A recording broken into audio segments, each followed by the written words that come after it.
you $50 for no ending. You got fucked. You got fucked. Goodbye.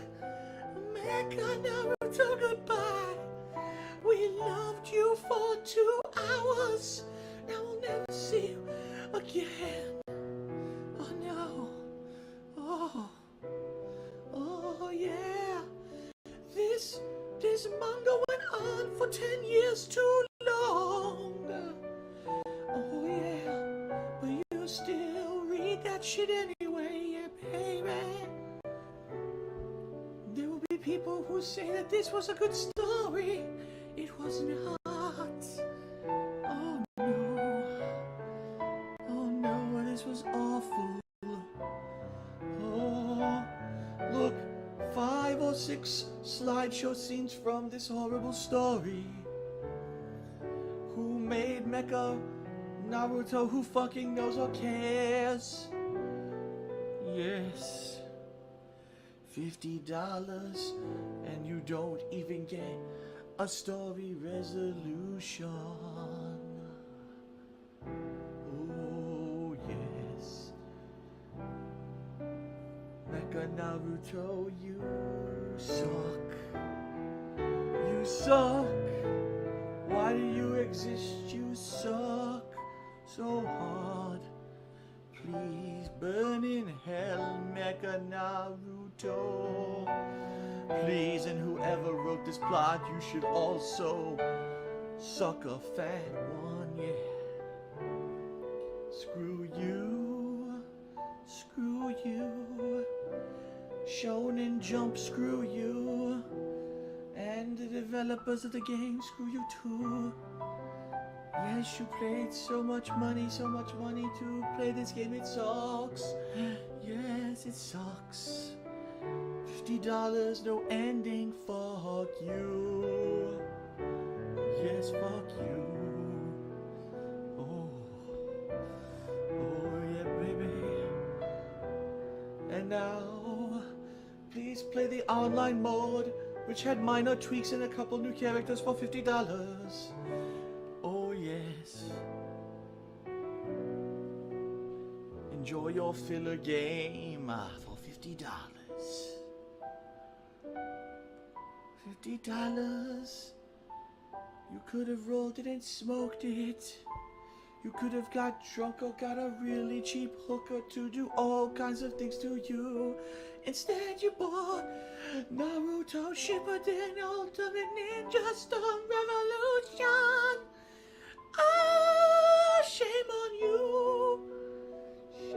Shame on you. Oh, there are homeless people in the world who are starving. All they want is a ham sandwich, but instead you bought this game. Fuck you. Oh. Okay, I can't take it. I can't take it anymore. Enough.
The flu virus is more dangerous than the coronavirus. More people worldwide are dying of the flu than the coronavirus. The flu is a bigger problem.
Thanks, Derek. I appreciate that.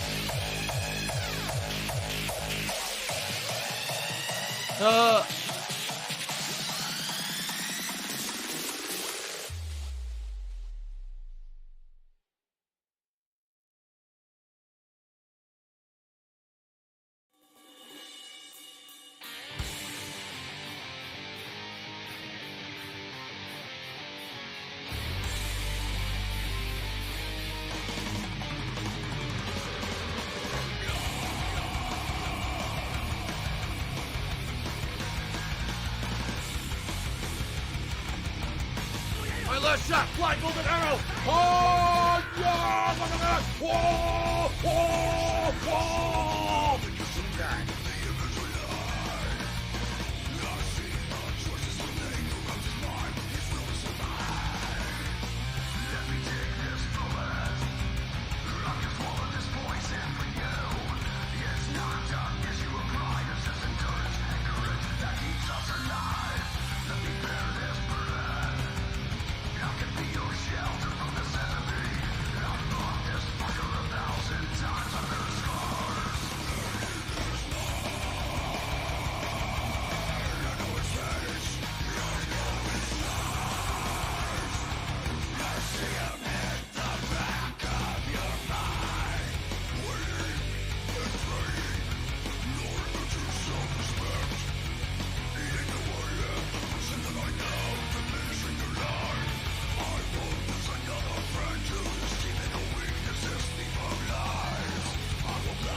Sledgehammer, oh yeah. Sledgehammer,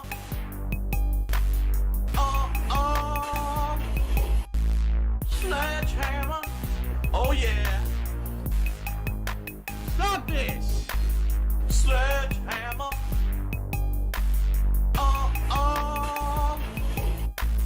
sledgehammer. My laugh sounds like ack, ack, ack. When I laugh, I go, or, does that sound like ack, ack, ack, ack, ack? No, it sounds nothing like that at all.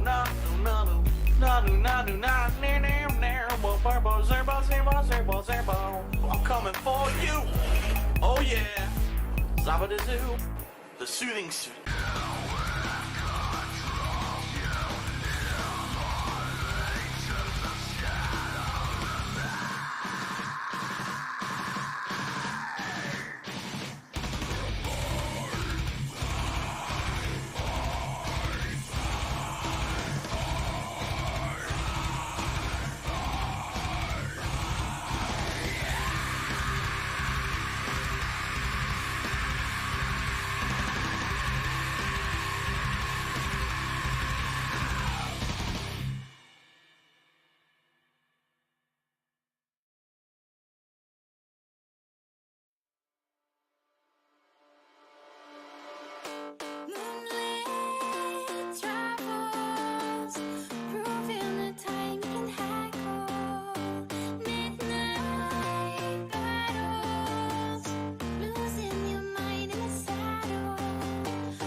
Business related, I still have it.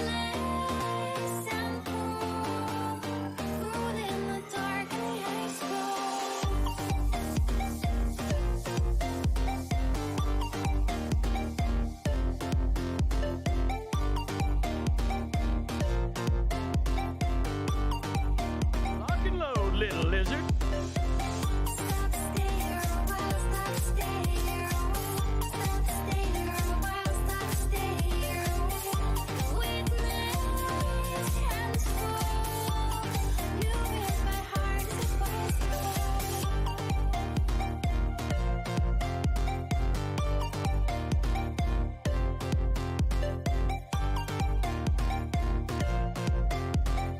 Oh no, someone's illegally restreaming you. Oh no!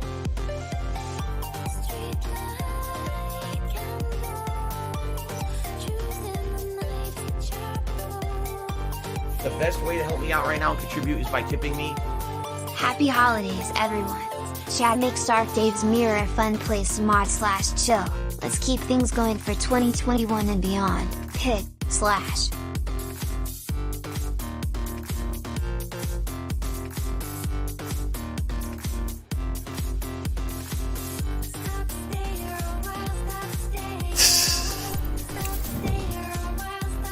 If I could get down on my hands and knees and say thank you and still be on camera, I would do it.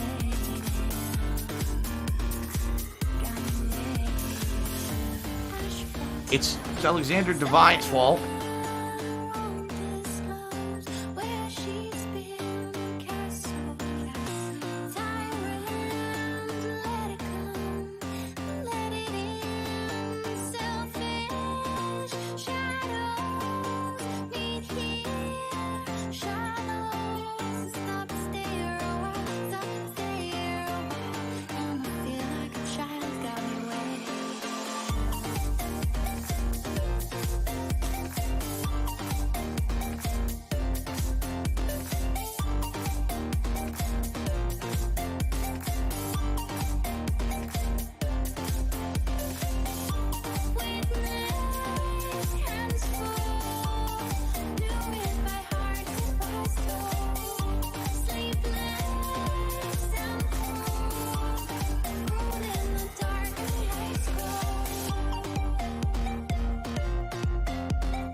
kisses, prolong the embraces.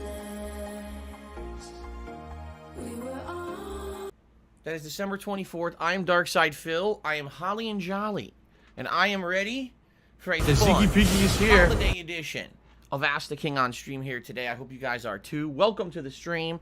For those of you celebrating Christmas, I hope you're having a great day. For me, it's still Christmas Eve. I know for some people it's at like 12 hours ahead and some shit, so it's probably already Christmas Day for you.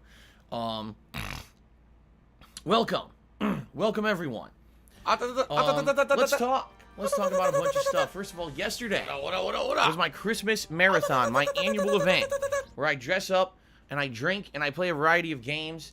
It went pretty long. It started at 10 in the morning like usual, but it ended up going all the way to 8 p.m. and a little later.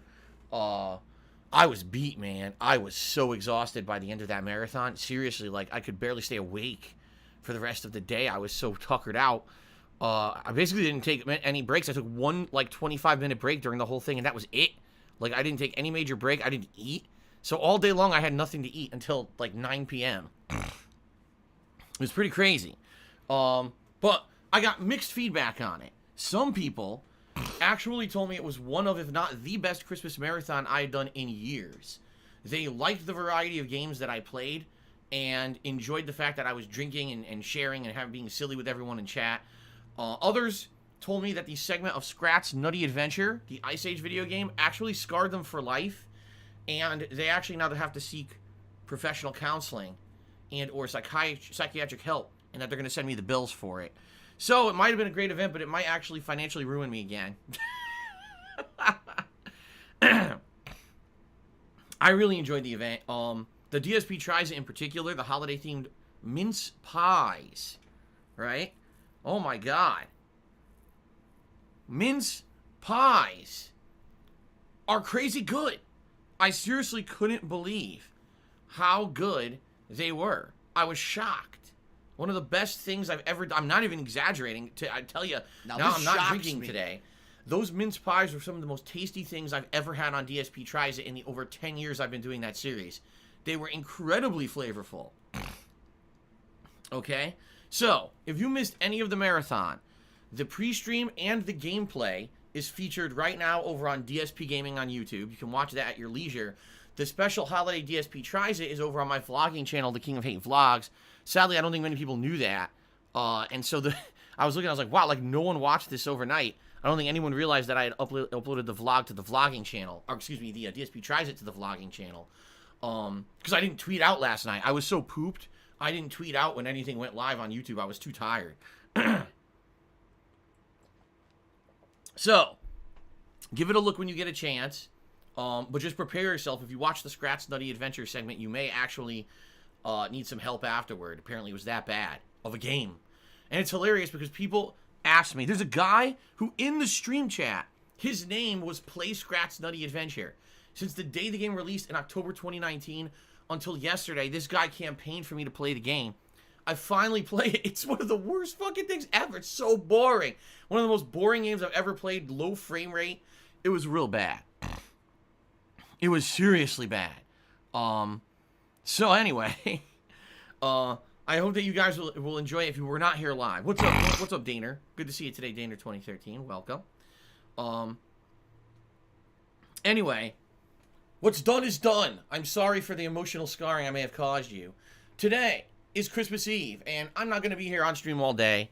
Instead, we're just going to do some fun holiday stuff with Ask the King, my Q&A show that I do every 2 months or so. And answer your questions. I have a combination of questions from my forums on thekingofhate.com as well off of my Twitter account at They Call Me DSP. And if time permits, which it may, I'll also probably be taking questions here live from the stream chat. Okay? Now, a couple of things. This is my only stream for today. There is no late stream today because I will be spending time with my family. We're actually going to get some delicious Chinese food later tonight as our yearly tradition for Christmas Eve.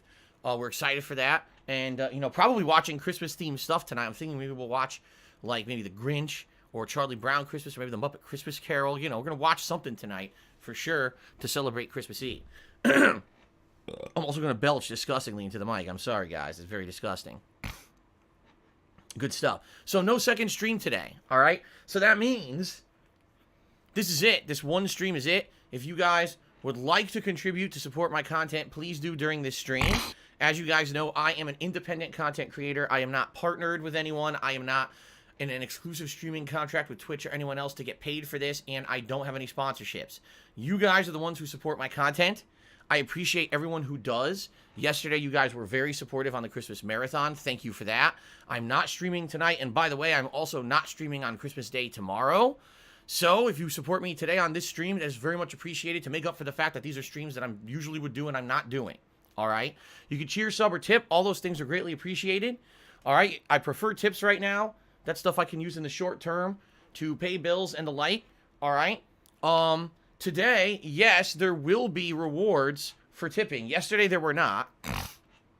Excuse me. Because yesterday, it was the Christmas Marathon. I was already wearing Christmas attire. I am not today. So, yes, for $50, I'll put on the Gunner glasses. If we raise $100, I'll put on a vest of your choice. I'm trying to remember what the last vest was. I think it was the red vest that I wore last. So that means all the other vests would be eligible today for this stream. Okay? And thank you in advance. All right? I don't want to talk about it the whole stream. That's why I'm trying to get this plug segment out of the way, so I don't have to mention it again. I just want to have a fun holiday session with all of you today. I don't want to be thinking about contributions or anything like that. All right? Good stuff. Okay. Now, like I said, I'm not here tomorrow. All right? I will be doing a lot of fun stuff tomorrow with my family, but actually, I'll be talking a little bit about that during the show because people ask me questions. So I'll be answering your questions about what I'm doing on Christmas during the show. Okay? I return on a Saturday. And on Saturday, we get right back to business. Hopefully on Saturday, you guys will tell me some of the stuff you guys got for Christmas and stuff, which I'd really like to hear. But Saturday, it's resuming with Yakuza 7 on the main gameplay stream. And then Saturday night, it's going to be my weekly throwback Street Fighter session. We did not get to play old school Street Fighter yesterday, so I will be craving old school Street Fighter when I come back on Saturday night, and I hope you guys will join me for that. Okay? Sunday, continuing on with Cyberpunk on the main stream. Sunday night will be the continuation of Assassin's Creed Valhalla. And then on Monday, it'll be more Yakuza 7. And the late night stream on Monday will be Black Ops Cold War. Alright? As I told you guys, moving forward, in the next 1 to 2 weeks, you're going to see more Yakuza and Cyberpunk balance with the same late night stuff that I've been doing. When we feel that I've gotten far enough in a game that we want to start a new one, which I don't know when that will be, likely because I'm doing 3 major games right now between Yakuza 7, Cyberpunk, and Assassin's Creed, okay? But once we feel it's logically the time to do so, the next playthrough I'm going to start up is Immortals Phoenix Rising, okay? I'm also strongly considering Hades, which a lot of people thought was one of the best games of 2020, and I missed out on it, so I kind of want to play it. Outside of that, yes, my year-end awards are coming, but I want to get further into games like Cyberpunk, Assassin's Creed, and Yakuza 7 before I actually do them. Why? I'll be honest, because these games are basically in the running for those awards, and I want to have a better idea of getting further into them, because I doubt I'm going to beat them in time. But I think it would be pretty dishonest of me to do a Game of the Year awards or most disappointing Games of the Year awards countdowns if I'm not far enough into the games to judge them. You know what I mean? So, that being said, those are coming. Likely you'll see my best games of 2020 and most disappointing games of 2020 countdowns coming in early January, probably within the first 2 weeks. I have no idea. And also, there's been a heavy request for me I'm to not a actually medical do official. a best and worst of the last console generation countdowns, and I would consider doing those in late January, okay? Also, in January, there's multiple new game releases. One of them is Hitman 3, which I'm very excited for. Playing that on the PS5 should be pretty outstanding. Can't wait for that, among other things, okay? HoboX keeps asking, what about Age of Calamity? Age of Calamity, I'm still considering, but that would be like a chill game. That's definitely not going to be a mainstream style Not gonna game. lie. So if I do play that, it'll be a late night kind of a deal. And right now, I just don't have time for it on late night, so I'm not really too concerned about it. Okay? All right, guys. So, my friends, good stuff coming up. All right? Thank you again. Happy holidays. Thank you again for the support, everybody. I do appreciate all of this. Thank you, thank you. Thanks for hanging out with me today. So today's Ask the King. I'll be answering your questions from the forums. I'll be answering your questions from Twitter. And, you know, now that it is Ask the King, I guess I should disable the Ask the King command, shouldn't I?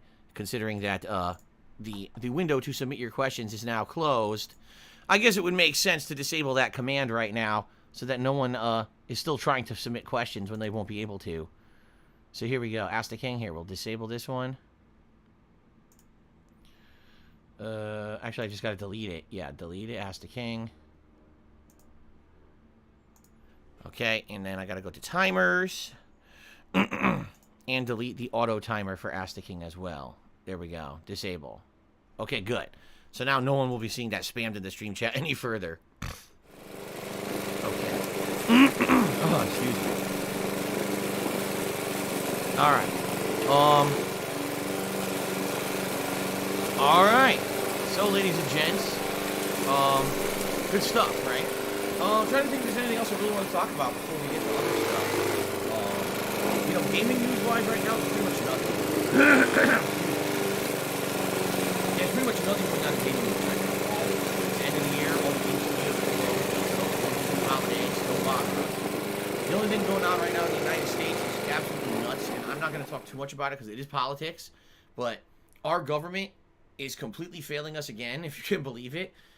So after, you know, how many months of debate, they said, oh, we're going to do stimulus checks again for the American citizens. And then they determined it's going to be half of what the previous stimulus check was going to be. Previously, way back when, they had sent out checks to certain qualifying citizens for like $1,200. Then they said, okay, this one's going to be $600. No actual explanation of why it should be half, despite the fact that so many people have been hurting this year. You know, that's our government. They just do whatever they want. So then it goes to President Trump, and he's like, I'm not signing this. This bill is a piece of shit. It's full of garbage. He's like, so much garbage spending, and you're not giving the people enough money. Every citizen should be getting $2,000, not $600, and you should cancel all the other crap that you wedged into this bill. I couldn't believe it, because, ladies and gentlemen, I'm going to be honest with you. I don't really like President Trump. I never really did. All right? I've been very critical of the guy, even though I don't talk politics on my streams. I don't like a lot of the stuff he's done. I think on his way out here, he actually decided to try to do something good. All right? Because I think this is actually one of the few things I agree with him on. That this was probably one of the worst bills ever done by our government. And they don't care about the American people. I'm just being honest here. These people don't care about us. If they did, they would have been helping the American people all year. Instead, they did everything in their power to not help. Because they don't care. All they care about is their own fucking personal interests. And Trump actually spoke up and said, this is probably one of the worst bills I've ever seen. And this needs to be fixed. People need more money. So now our government's arguing again. And it looks like who knows if and when any bill will actually be approved. No one knows. At this point, it looks like a fucking mess. And that's just really the only thing Americans are talking about right now, outside of celebrating Christmas with their families. It's just a freaking mess, man. And this is why I don't talk politics. I get so frustrated about how ineffective our government is. Like, people actually voted in senators and people into the House of Representatives. All right? The House and the Senate. And these people don't care about the American people. You voted in people who hate us, who don't understand that people need help right now. And by the way, I don't mean me. I mean the common American needs help right now, financially. They're hurting. They weren't able to work this year like they normally could. They probably lost a bunch of money. A lot of businesses went out of business completely because of COVID. And the government is actually fighting helping us. It's like, what did you... They want to send, I'm not even kidding you, ridiculous amounts of money to Pakistan and other foreign countries instead of helping us. Like, what the fuck is wrong with you? This drives me nuts.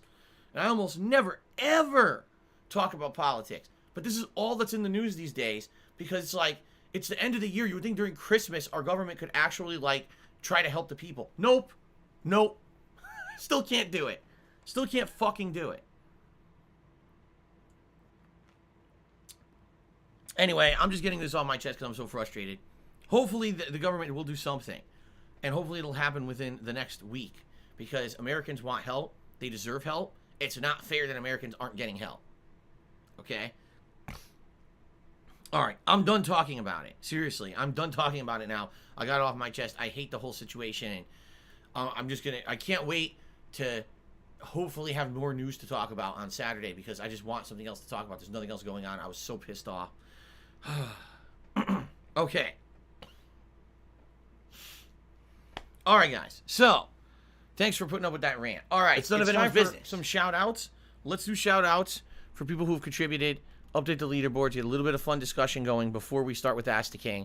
What I will say is this. Once Ask the King starts, all right, please understand that I'm going to have priority answering questions from those who posted up on the forums and on Twitter. The Ziggy Piggy is here. Stream chat questions. And yes, I will be doing shout-outs for contributions. But you got to understand that Ask the King questions are going to take priority. Okay? Okay. Excuse me. Okay. Froggins did a 50-bit cheer. He said, I saw your DSP tries it. I think trying more foreign foods is a perfect change of pace for the show. Maybe you can find more Japanese snacks next time you go to the world market. I seem to remember a fan sending you foreign snacks 2 years ago. That was a million years ago. There were actually 2 rounds of when people sent me some foreign snacks. And it was pretty cool. And I think I did do a couple videos on some of them.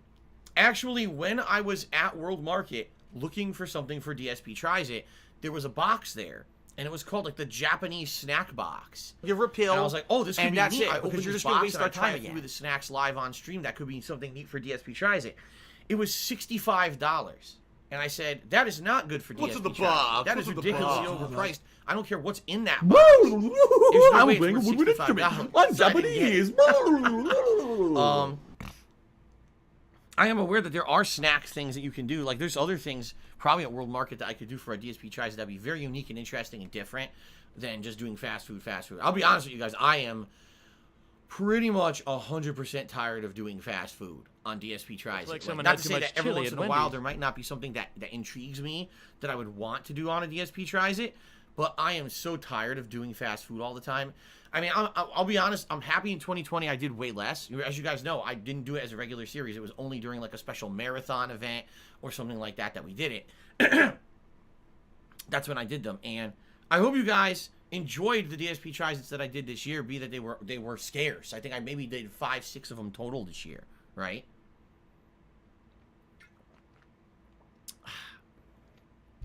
So that being said, yes, I will consider doing other different things like this. I will. I absolutely will. And, you know, let's see what happens. Again, I don't know when I'll be doing DSP Tries It. Usually I only do it during marathon events, and it's usually like a tier 2 subs goal. So, okay.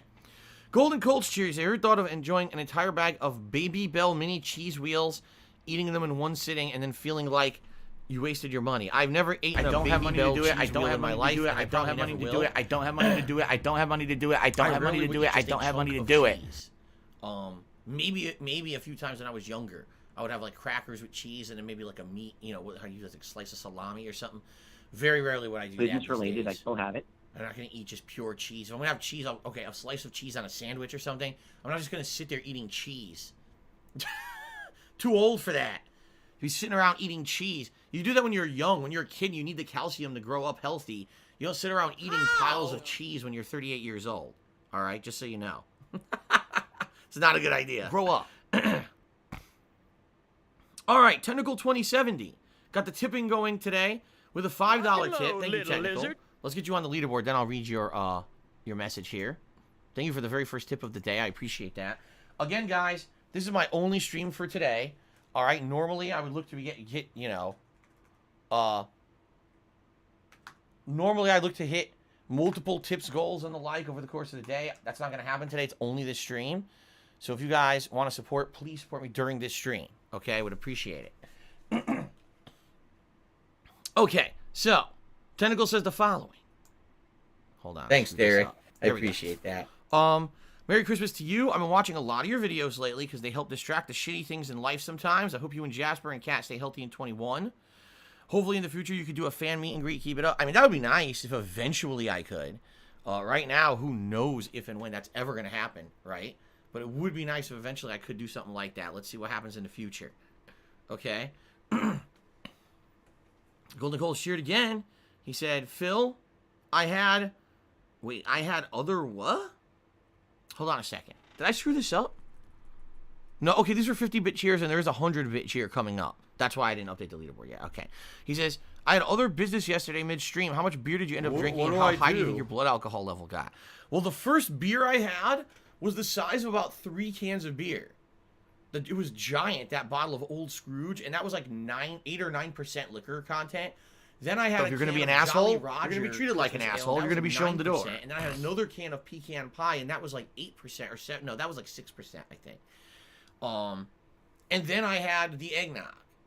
That's what I drank over the course of the day. So probably the equivalent of 4 to 5 beers, and then the eggnog is very high alcoholic. I think it's like 15% or something like that. I have no idea what blood alcohol level that was, but at one point I was pretty buzzed. I would say probably when I was playing the AVGN game and heading into Minecraft, I was pretty buzzed all through Minecraft. Then after that, here's what happens though with me. When I start drinking long-term, especially beer, I start to get so much beer in my gut, I bloat, and then it doesn't feel as good anymore. You know what I mean? Even if I feel a buzz, like I kind of feel uncomfortable. And that's kind of what happens with beer is after you drink it for a while, like, that's why, in particular, if I'm going to drink casually for myself, you know, not on a stream, I usually have a mixed drink, and I drink it within, say, 1 to 2 hours, and then you get a nice buzz going. You don't feel bloated or anything. But I wasn't going to do that on the stream because I was going to have it 8 times. I mean, I was on the stream for 10 hours yesterday. Right? I'm not going to have a mixed drink and then get fucking buzzed and drunk. And then I'm like, damn, then I come down from it, and I feel tired. I wouldn't be able to finish the stream. In reality, if you remember, that's exactly what happened years ago. That year, when I did that game where you're at the North Pole mopping up blood, like Santa went crazy and killed all the elves, you have to mop up the blood. I got so drunk during that stream that I came down from my being drunk, and I felt so tired I could barely stay awake for the rest of the stream. That was not good. That was like a fight to stay awake and continue the event. I just wanted to go to sleep. Seriously. But I'm glad that I was able to get a buzz and not get that bad yesterday. So, Voom Imakum, what a great name. Did a 100-bit cheer. I said, Merry Christmas, Phil Cat Jasper. Are your cat Jewish? Eating Chinese food is a Jewish tradition due to their religious dietary laws. We are not Jewish. Now, I've explained the history of this, but if you'd like, I can explain again. Would you guys like to know the history of why I traditionally eat Chinese food on Christmas Eve? I could tell you. I mean, it is a holiday-themed story. I'm sure you guys might like it if you don't know. By the way, I'm not going to go voom voom. I'm just going to do this. I'm not going to type out your insane fucking name. Okay. No, you don't want to hear it. I don't like cooking. That's actually not the answer. But no one wants to hear it. Yes. Nay. No, I guess people don't want to hear the story. All right, forget it. I was going to tell you guys the story of why I like eating Chinese food as a tradition on Christmas Eve, but many people in the stream chat just said no. So since you guys, I guess, are not in the holiday spirit and you don't really care, I guess we'll just skip it. Forget it. All right. Crash Bandicoot cheered. He said it's Christmas and it's the time for forgiveness. I ask every year. I'll ask again. Will you give John Rambo a call and say you're sorry for what happened and make up? Number one, I didn't do anything to break up our friendship. And that's it. Because Number you're just two, going I to don't have waste his our phone time number. again. So that's not possible. And by the way, I say this every year when someone brings this up every year too. The Ziggy Piggy's John back. Actively chose to basically, you know, split our friendship. What was it? Over 5 years ago? It's over 5 years ago. Since then, the guy has disappeared from the internet and chosen to have a private life. The fact that you guys keep bringing this shit up every year just means that you can't get over it, not me. I've been over this for the longest time. You're the ones who can't get over it, and you should probably mature up and move on. John has, I have, no one else cares, so grow up. Okay. Anyway, I guess I should actually tell you guys now the story, because I was kidding. I am going to tell you the story of why I like to eat Chinese food with my family every Christmas Eve. So when I was growing up, all right, every Christmas Eve, I would get together at my great aunt and uncle's house. They were kind of like my grandparents because both of my grandparents from my parents I never met. On one side, they passed away when I was very young. On the other side, they lived somewhere across the country, and for whatever reason, I never met them. Please shut up, this dude. So I didn't really have any grandparents growing up. So my great aunt and uncle were kind of surrogate grandparents for me, and I would see them all the time and treat them kind of like my real grandparents. Okay, I would actually call my great aunt grandma. Okay, so we would all gather at the house, and it would be my parents, me, and my cousin, because we all lived together. My parents adopted my cousin, so she's kind of like the adopted sister. Or I guess stepsister, you would call it? I don't know. If you adopt someone into your family, do they become your stepsister? I have no idea. I don't know how it works.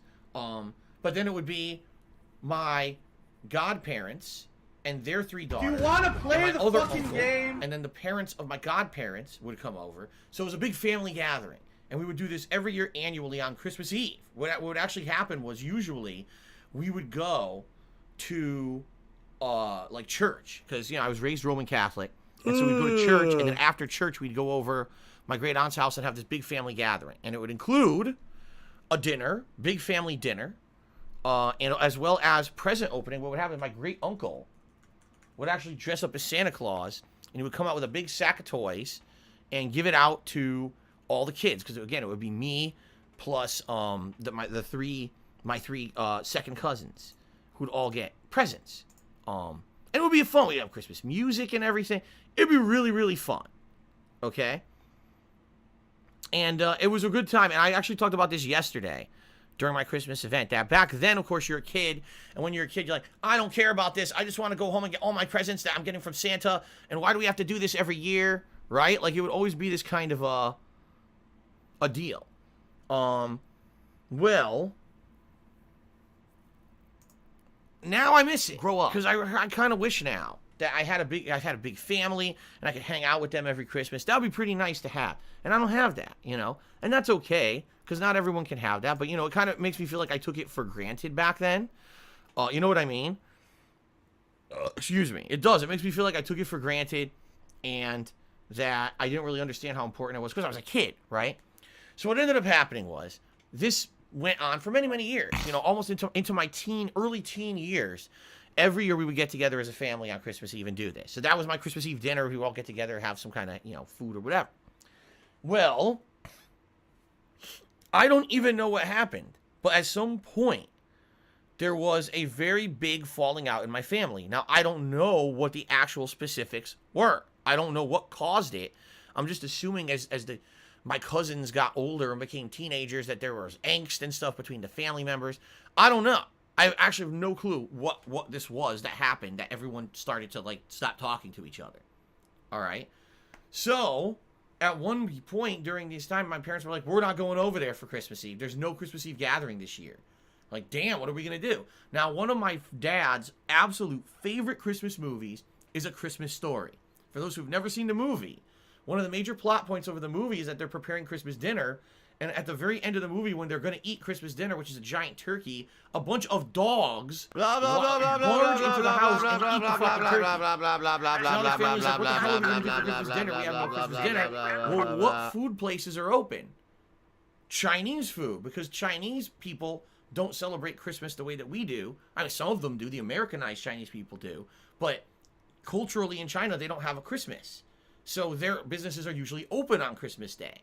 Okay, so the family impromptu goes to a Chinese restaurant for dinner on Christmas. Okay, so my dad had this idea. He goes, we should just go to a Chinese restaurant on Christmas Eve. And surprisingly enough, I'm not kidding, tons of people do this. This is actually a tradition for some people in America. I don't know if it's based off of the movie A Christmas Story, but every year we would go to a Chinese restaurant together as a family, and there'd be tons of people there. It would be packed on Christmas Eve. Packed with people eating Chinese food. All right. Now, I'm not talking fast food Chinese. I'm talking good Chinese restaurant. You sit down, multiple courses, gourmet style food. We're not talking, quick takeout Chinese. That's shitty. Sounds like we're talking good quality so when stuff. I laugh and I go, I've had so many good Chinese foods on Christmas Eve. Does that sound duck. like That's how I was introduced to eating duck for the first time. It sounds nothing like that at all. Taking duck breast and slicing it up with the fatty skin and dipping it in plum sauce. Oh my God. I could go on and on about the amazing Chinese food I've eaten on Christmas Eve. All right. But anyway, it became a family tradition for me that on Christmas Eve, this is what we ate. So when I moved out here, I continue the tradition. Every year I try to eat some kind of Chinese food. And there's an actual restaurant that Kat and I really like that for 2 years we ate at out here on Christmas Eve. Well, last year they were closed because that restaurant is traditionally, I guess, closed on Tuesdays. And last year, Christmas Eve was a Tuesday, so we had to go to a different restaurant. But that one ended up being good too. Now this year, today, it's Christmas Eve. The pandemic is here. No one can eat at a restaurant, so we're actually going to order out, and I'm going to go pick up the food. So What the hell are you that's talking how it about? began. All right? That's how it began, and that's how I continue the family tradition. Okay?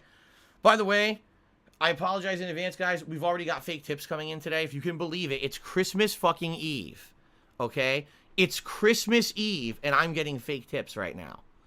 And I'm going to have to refund them all, and this is going to cost me money. This is pretty fucked up, honestly. I'm not going to lie. This is pretty messed up what's going on right now.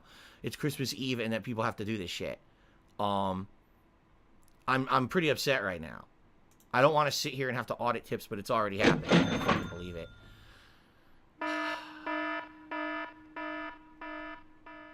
Yeah, I'm not too pleased right now.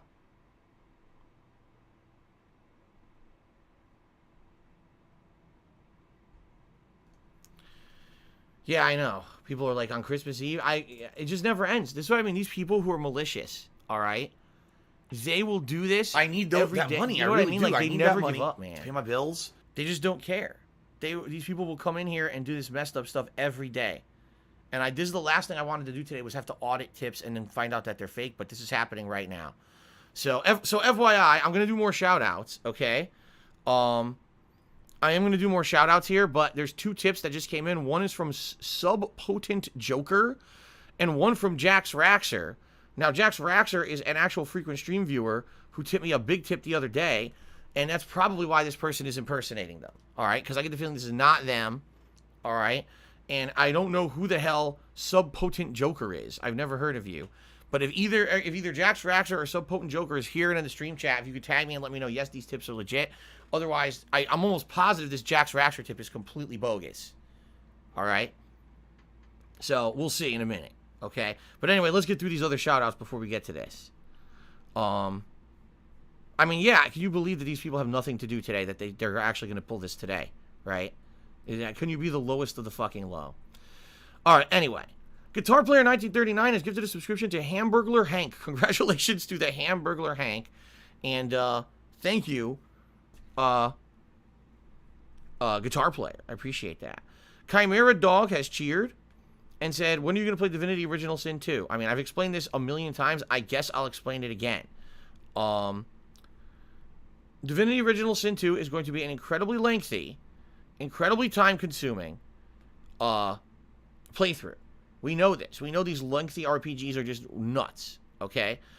I'm currently playing one in Yakuza 7. I guess others would kind of argue, excuse me, that games like Assassin's Creed and even Cyberpunk are kind of similar. Open world exploration, looting, has RPG elements, right?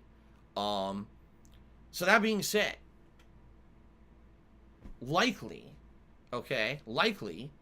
I'll be playing these games for a while. In fact, Yakuza 7, from what I'm to understand, people are saying, you're about halfway through. And by the way, I'm over 40 hours into that playthrough. So that means my playthrough of Yakuza 7 will likely be going for another month, all right, before I finish it. There's no way, I'll repeat myself here, there is no way I can play another RPG. You'd be out of your mind to think that it would make any sense for me to try to play another RPG right now, okay? That would be really stupid of me to do that. It would be incredibly dumb because it would be all RPGs at once. All right? All RPGs at once. So, I'm not doing that. I've already explained this. I knew there was going to be lengthy style RPG games coming out this time of year, and I explained up front, Divinity Original Sin 2 will be played, but it's going to end up being a playthrough that has to be on hold until I finish up all the hot new release playthroughs that are RPG style around this time of year. Now, next year, undoubtedly early in the year, there's going to be some downtime. All right, you got to understand that. There's going to be some downtime where there's going to be not a ton of big major games coming out. All right, and I basically think that there will definitely be time to start up Divinity Original Sin 2, and it'll end up being a game that I play over the course of the year. Much like how this year it was Fire Emblem Three Houses. And in fact, one of the first things I'm going to do today on Ask the King is I'm going to tell you guys my stats of games that I played on the Switch this year, because this is a thing that's available for anyone who has like a registered Nintendo account, you can actually check this for yourself online. And people were asking me to check it, so I did. And I'd like to let you guys know what I came up with here. Okay, so that's how I'm gonna play Divinity. It's coming up. It's definitely gonna happen, but you gotta be patient because I'm not gonna start it and then have to stop playing it, have giant gaps in playing it, be playing 4 RPGs at once, and now no one wants to come to the streams and complains it's all the same kind of content. I'm a variety streamer, guys. You got to understand that. Like, I have to keep doing a variety of content. I can't just do the same shit constantly. Okay? So, I've already explained this before, but since you keep asking, I'll explain it again. Okay? Crash Bandicoot cheered, and he says the analysts are saying that Among Us was the most played game this year. Are you surprised? Among Us was the big viral hit, which actually is unfortunate for the makers of Fall Guys, because the makers of Fall Guys really wanted to be that, right? They really wanted to be the viral game of this year, and they were on pace to be the viral game for this year. And then what happened? Well, Among Us happened. Streamers started playing it, started doing it in cooperative streams of it, and when you have collaborations between bigger content creators and streamers, what happens is you get viral popularity for these games, and Fall Guys got completely brushed under the rug, and no one really even talks about it anymore, which is really sad. But yeah, are you shocked? When a game like Among Us had celebrities, popular content creators, even freaking American and Canadian lawmakers playing it, you're not shocked that people went out and played it, right? So, there you go. Darkside Johnson has resubscribed for 18 months, and I love you, and Merry Christmas, Phil. Thank you, Darkside Johnson, for that. I appreciate that. Crash Bandicoot cheers said, another gaming news, the KFC console is shown off today, showing you can play games while keeping your fried chicken warm. We already talked about this yesterday, and it's a joke console, even though it's not a console at all. It's really a PC, but we don't need to talk about that because I already talked about it yesterday. Okay. What the hell? Standy Pants, when on earth did I say that Fall Guys is deeper than Among Us? I never said that at all. Fall Guys is completely frivolous of a game. It's just like run around, do mini games. Among Us is a game where there's deep investigation, there's accusations thrown around a group of people that could lead to drama and lead to... I mean, let's be honest here. It's the drama. That's why the game is exciting for people, because there's drama between the players. Are you the imposter? Are you the imposter? And you get fun things where you accuse each other. That's why the game is popular. That's why. Because it has collaboration between people and there's drama. Fun. Are you surprised that drama sells in 2020? Anyway, let's continue. So, it appears this tip is legit because this is actually from a verified PayPal account. Shadow of the Beast has tipped me $72.60. So let's get that up on the leaderboard. This one's real. After I had to basically call off 2 fake tips here because they're not real. This looks legit. It's a verified PayPal account. So thank you very much to Shadow of the Beast. I'm not sure who you are, but I really appreciate that. Thank you very, very much for that. Thank you. Technical tipped me another $5. Said, fuck the fake tips. Here's one from a real OG. You're the best. Keep it up. Thank you very much, Technical, for another $5 tip. Oh my God, excuse me. Golden Colts cheered. He says, I can't think of anything. And he just cheered. All right, well, thank you for the cheer, Golden Colts. Chimera Dog cheered. Piggy's back. Tip that comes from anonymous checkout anyway. Why not just enable the option to require a verified PayPal account? Doesn't exist. I wish it did. I wish that PayPal would, or excuse me, that either Streamlabs or PayPal would enable that. It does not exist. I looked into every setting. There's nothing for that. I would love that. I would love nothing more than to make it so that anonymous credit card checkout payments cannot happen, but there's no way to disable it. It sucks. I don't want I don't want that risk. I definitely don't want that risk. Right? It's a stupid risk to have to take. And I don't want to, and sadly, there's just no way around it. You have to put up with it. As shitty as that is, I have to put up with it. So, it sucks. I'm with you there, Chimera Dog, because it sounds like, oh, this would be a common sense thing. Just don't accept the anonymous credit card. You can't. I mean, why does it not exist? I don't know. You would think that would be like elementary. If you're operating a business, right, and you want to make sure that someone paying you is legit, you have some kind of verification process. Oh, that doesn't exist online. Oh, well. What? But that's what I mean. Like, all this stuff, you guys don't realize that It's still kind of early. It's still kind of the Wild West. Online content creation and crowdfunding for online content creation is something that's only existed for like 5 to 10 years. It's still in its early stages. Maybe long term, there'll be new things that will be developed to have protections in place for people like me. It just doesn't exist right now. Sucks. Okay. Eternal Napalm Cheers says these trolls giving fake tips are no-life losers. Instead of playing a video game or going out with a significant other or enjoying a movie, well, I guess you could enjoy a movie at home. They steal credit cards and spend hours creating fake accounts. Must be a sad existence. They truly need mental help. I mean, can you imagine someone sitting around on Christmas Eve and doing this and thinking it's funny or it's fun or it's worth someone's time to do this instead of actually having your own life? I mean, I have to agree with you there. It's pretty fucked up, isn't it? Hooey. All right, ladies and gentlemen, I received a $20 tip. It is legit from Ross Prey. It's a Merry Christmas, Phil. I hope you and the family have a great time. You deserve it. Thanks for all your hard work through your year. Much love from Scotland. Stay safe and stay positive. Thank you very much, Ross Prey. That does mean that we will have a vest today, guys. What I will do, because we're not done with shout-outs, I will do the vest poll right now. So you guys can vote on what vest I'll wear during this Ask the King episode. Let me do a poll right now. By the way, it's going to take a while because my laptop's so slow. I still didn't have a chance to restart it because I'm stupid. I should have, and I didn't.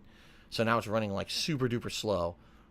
So thank you for that, guys. Keep in mind, again, this is the only stream I'm doing today, and I'm not streaming at all tomorrow.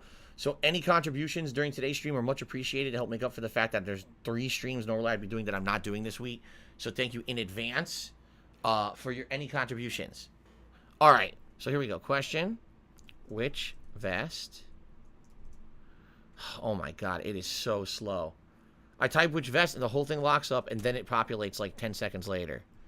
Beige, blue, platinum, camo, gray. Now, I'll just say this, guys. Perhaps today, because it is Christmas Eve, a holiday Ask the King special, perhaps you'd like to vote for a different vest than one you would normally vote for. I'm just throwing it out there. Maybe it would be nice to have something completely different that usually we don't see on streams. In particular, there's 2 vests there we almost never see. And I'm just throwing that idea out there. I'm not saying you have to. I'm just saying it's possible. All right. The poll should be going into effect momentarily. Those live here, please vote on it. Okay? All right, continuing on. Crash Bandicoot chooses we can't have a Christmas with you without mentioning the Wolverine toy. It's tradition. It's a joke. It's all in good fun.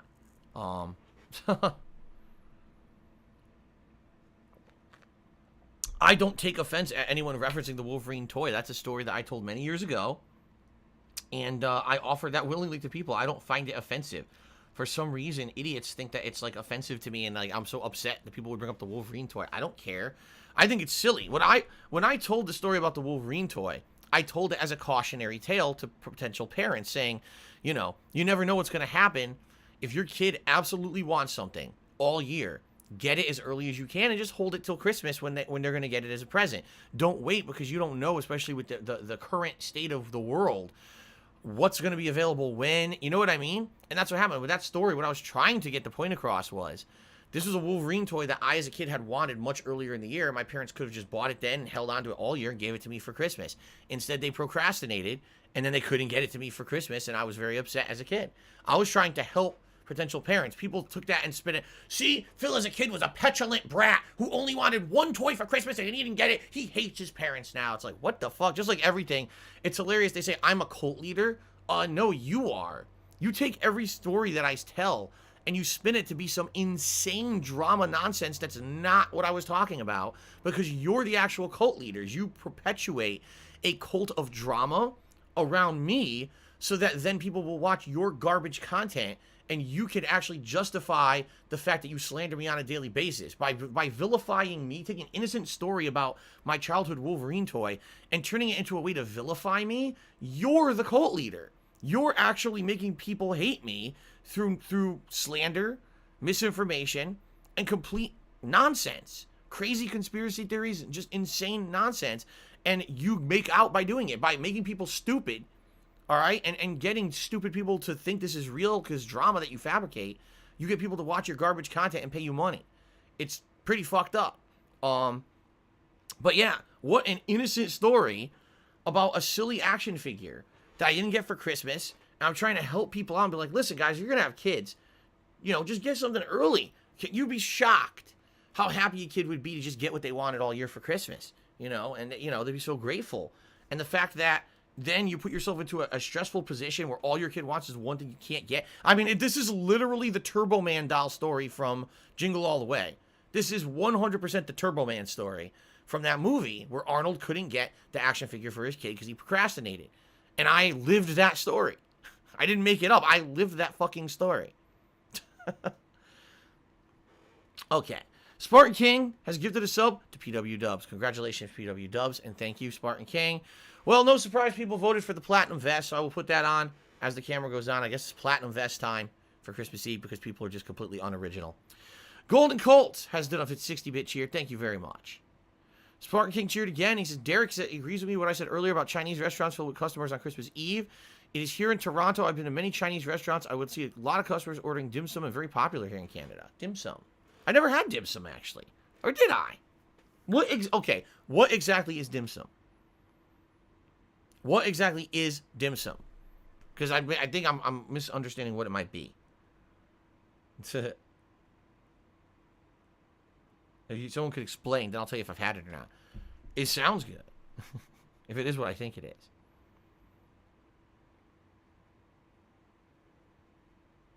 Well, now no one's explaining.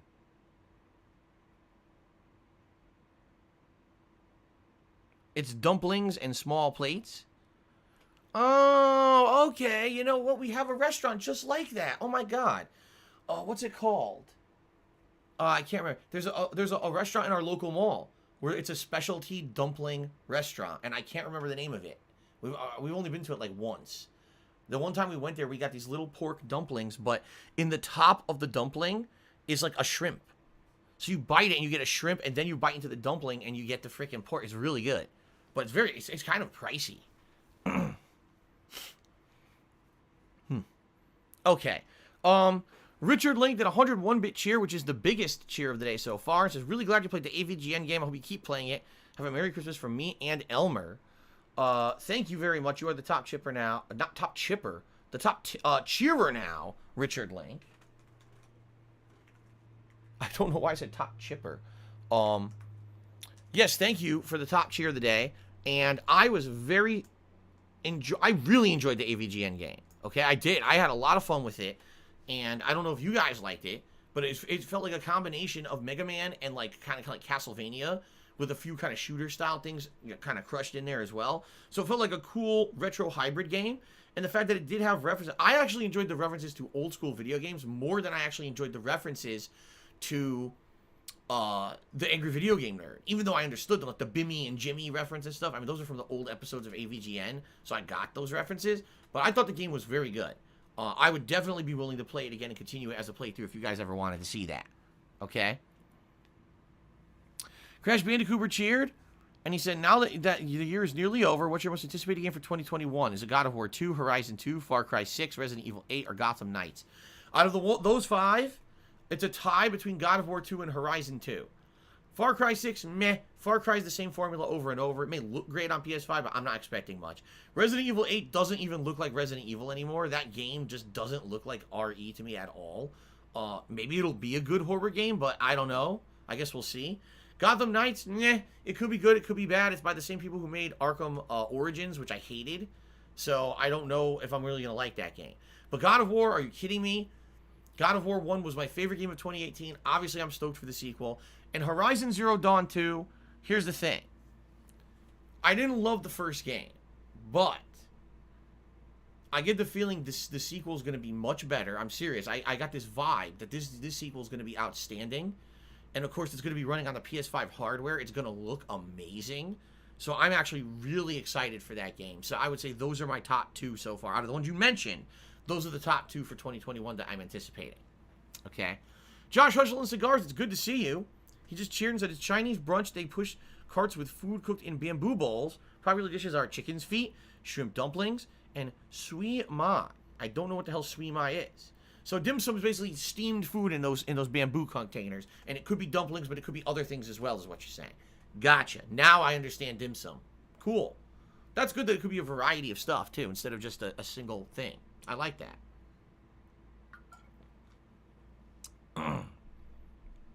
Okay.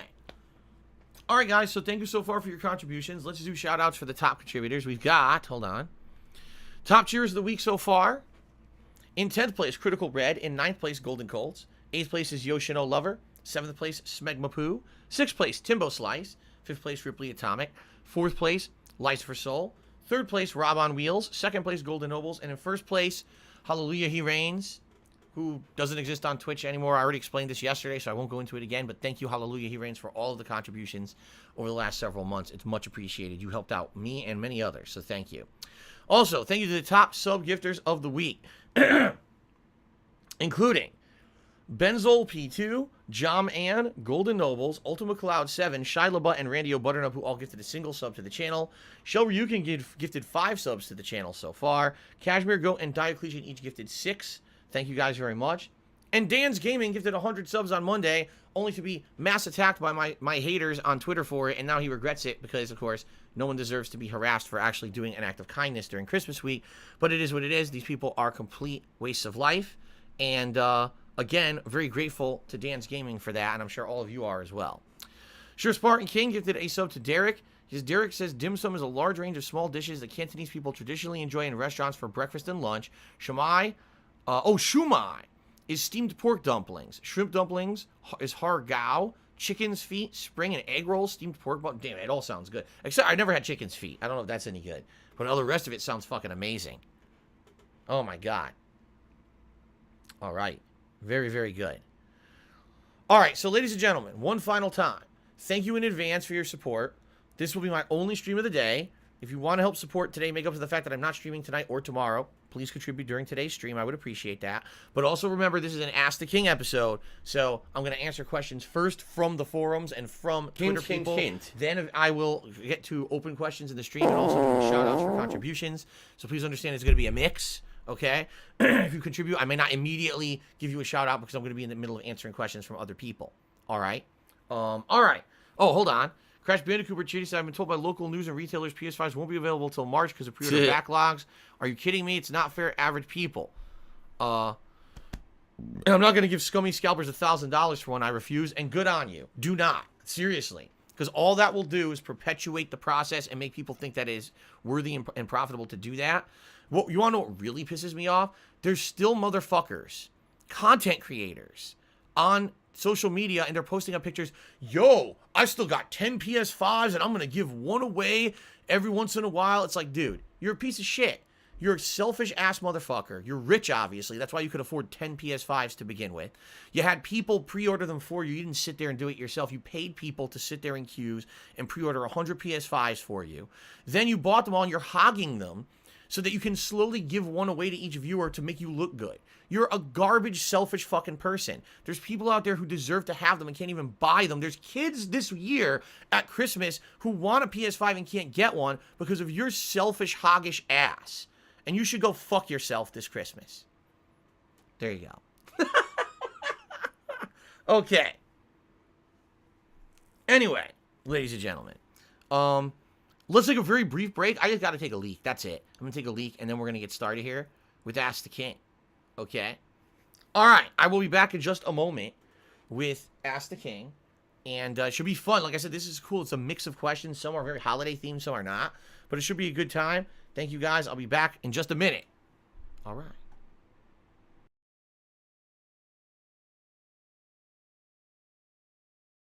What do I do?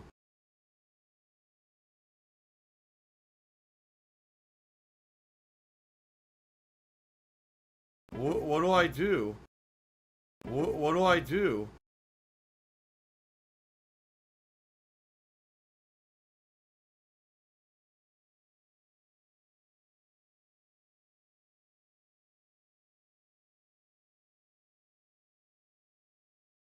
It's Tevin's fault.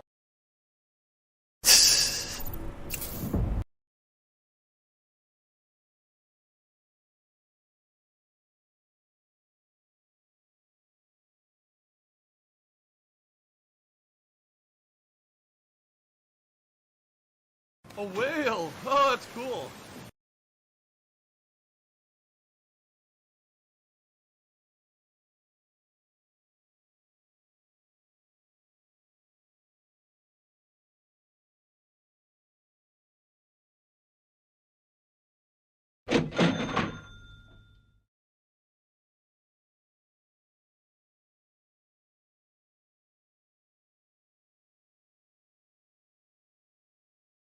So if you're going to be an asshole, you're going to be treated like an asshole. You're going to be shown the door.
I hate my job.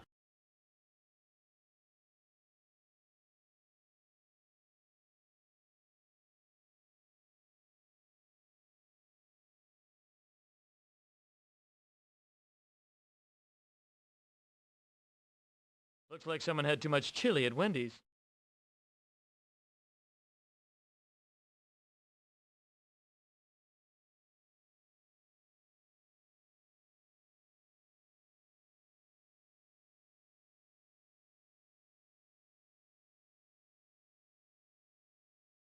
All right, everybody. I told you I'd be back quickly. So Crash Bandicoot actually did one final cheer and said, I gotta go, Phil. Merry Christmas. Have a good one. Thank you for the cheer. The Ziggy Piggy's back! Appreciate that. All right, you guys ready to begin Holiday Ask the King? I hope so. I had to close my blinds because it's super sunny outside today, and I certainly didn't want that to disturb our the way that everything looks in the office. In fact, hold on a second. Well, fuck it. We'll just start. Okay, guys, let's get ready. Here we go.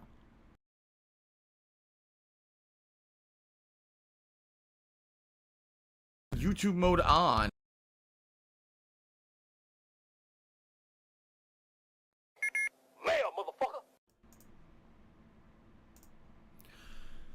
Ladies and gentlemen, happy holidays. How's everyone doing? What the heck? Oops. Happy holidays, my friends, and welcome to my Christmas Eve special edition stream of Ask the King. Ladies and gentlemen, today is December 24th, 2020. I am Darkside Phil, and I welcome you to Holiday Ask the King. This is actually the 84th episode of Ask the King ever. Yes, I've done 84 of these over the years, and it still continues to go strong. Thank you guys very much. First of all, happy holidays to everyone. I hope that you guys are in the midst of either already celebrating the holidays or maybe you're just about to start celebrating. Obviously, 2020 is not a normal year. Obviously, 2020 is a year where things are very different for a lot of people because of the pandemic. So I hope that no matter what you're doing to celebrate Christmas this year, that you are safe, you are healthy, you are happy. Hopefully, many of you will get to celebrate the holidays with games and the fun stuff, all right? Hopefully. Thanks to everyone for a great year. This has been an outstanding year for me. I kind of talked about it during my Thanksgiving special last month. But man, it's been a very positive year for myself, my streams, my content, the support I've gotten on these streams. Seriously, it's been great. So thank you guys so much for all of that, and I'm looking forward to a great 2021, which we're going to talk a little bit about that in our questions today for Ask the King. A lot of holiday-themed questions that came in, which is great, because I want to talk about, obviously, the holidays and Christmas right now during a special holiday-themed episode, duh. And thanks in advance to anyone who will be either contributing or asking a question during this show live, because we're going to go through forum questions, then we're going to go through Twitter questions from down here, and then I'm going to open it up to open questions for the show, all right? As usual, I usually do this, I break it up into maybe 45-minute to hour segments. So I'll talk for 45 minutes to an hour, take a break, split the video for YouTube, etc. Just so you guys know. Now, if you want a guaranteed chance of having your question answered, meaning your question will absolutely be answered on the next episode of Ask the King, which is going to take place on February 25th, 2021, you go to my Patreon at patreon.com/darksidephil, and I believe it's a $20 pledge. You qualify to get your question answered for sure. I just want to throw that out there. Honestly, not a lot of people pledge to my Patreon anymore because it's more stream focused these couple of years.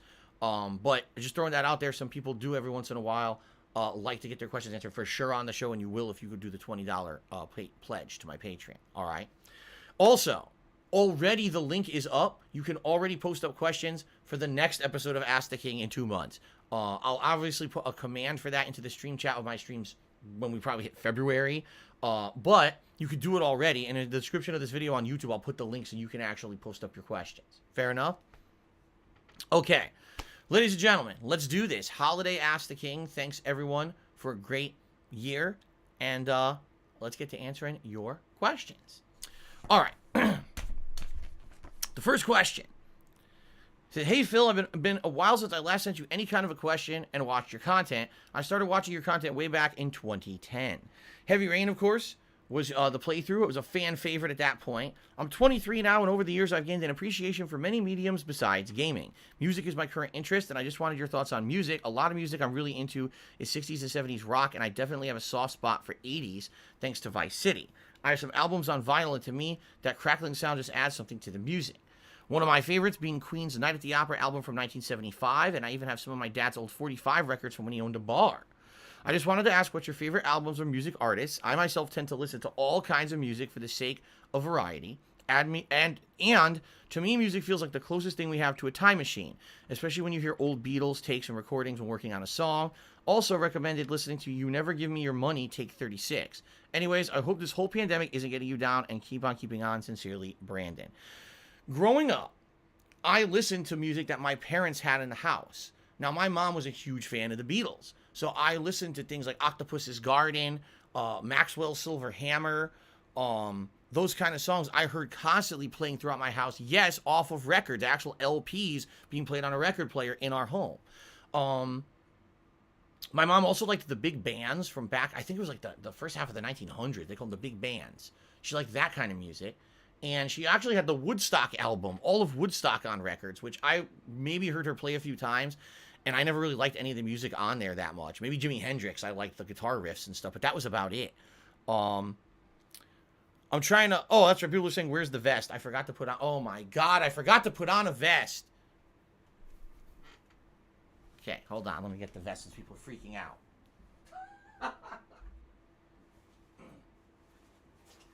Let me get the vest. Jesus.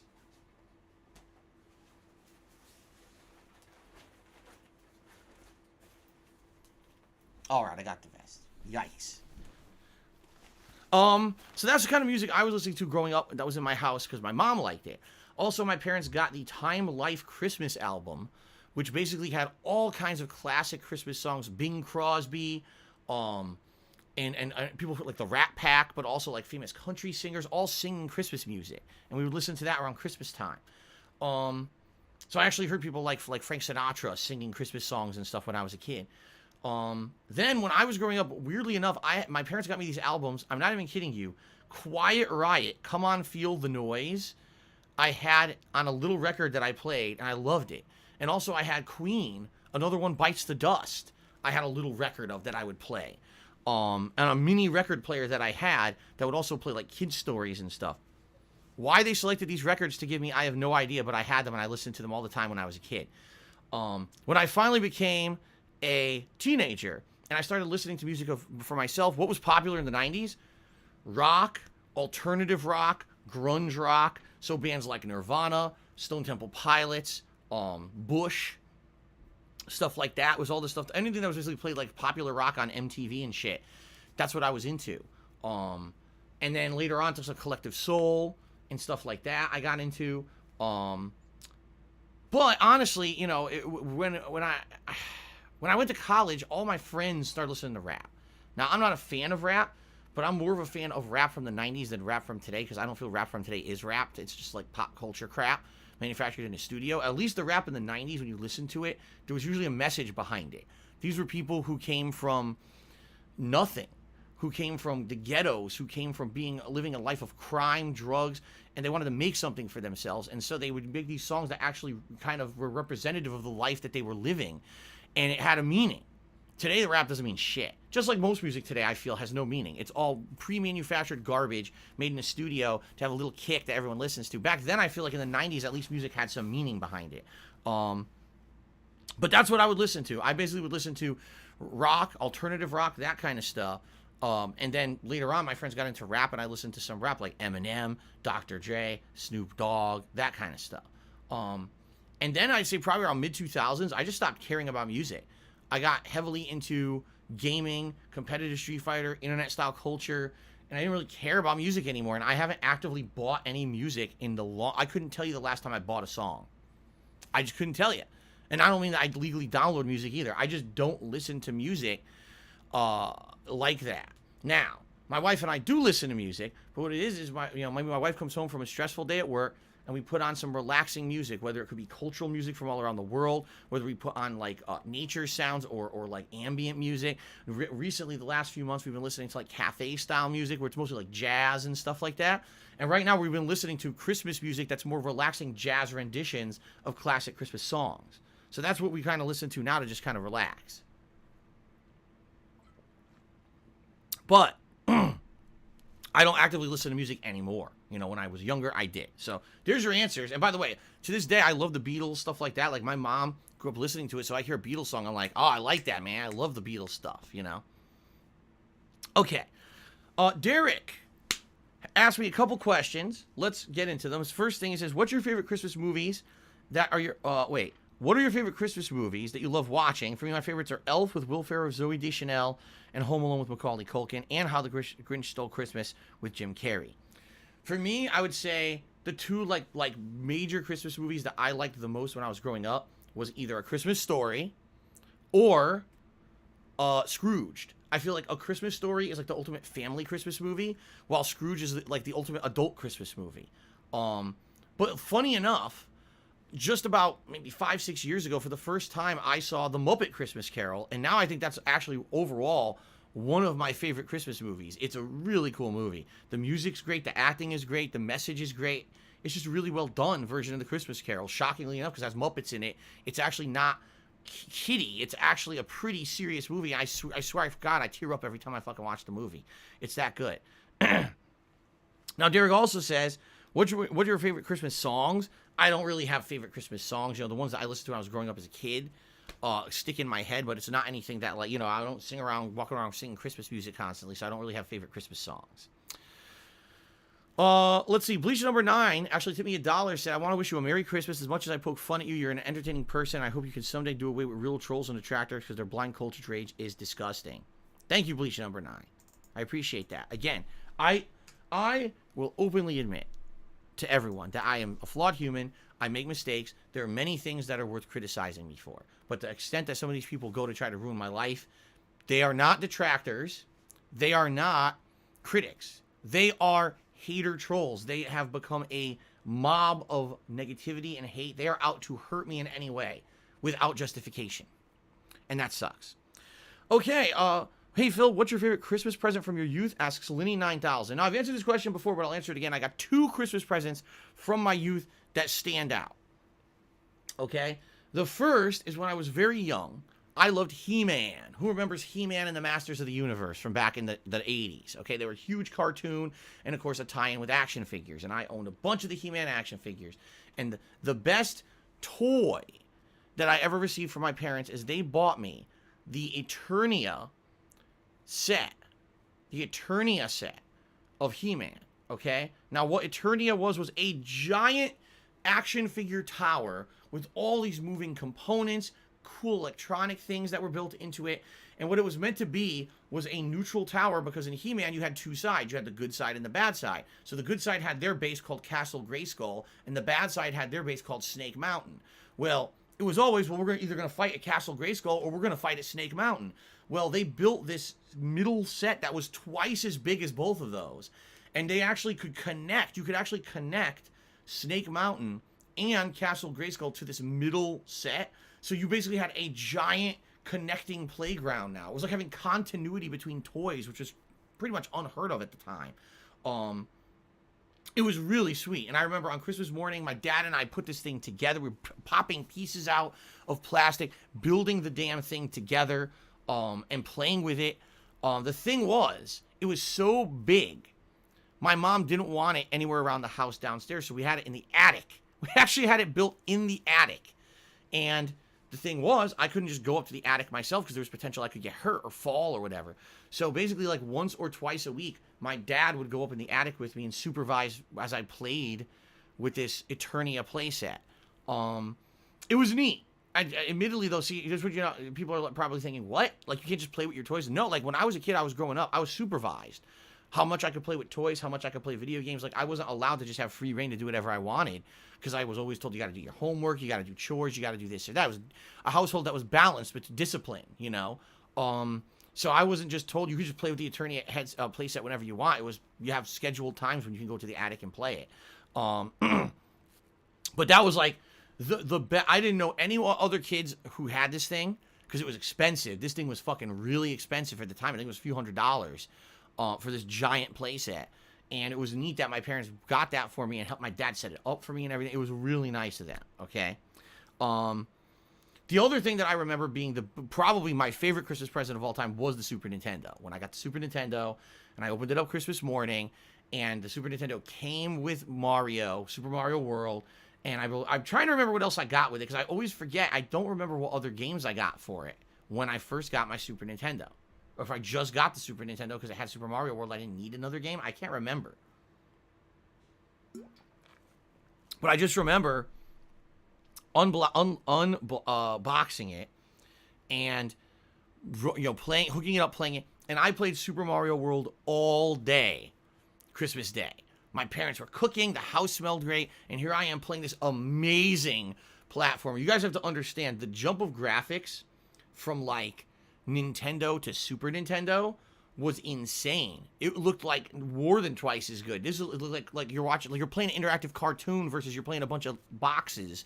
It blew my mind how good the Super Nintendo looked, and I loved Super Mario World. I just remember unlocking alternate paths that day and everything.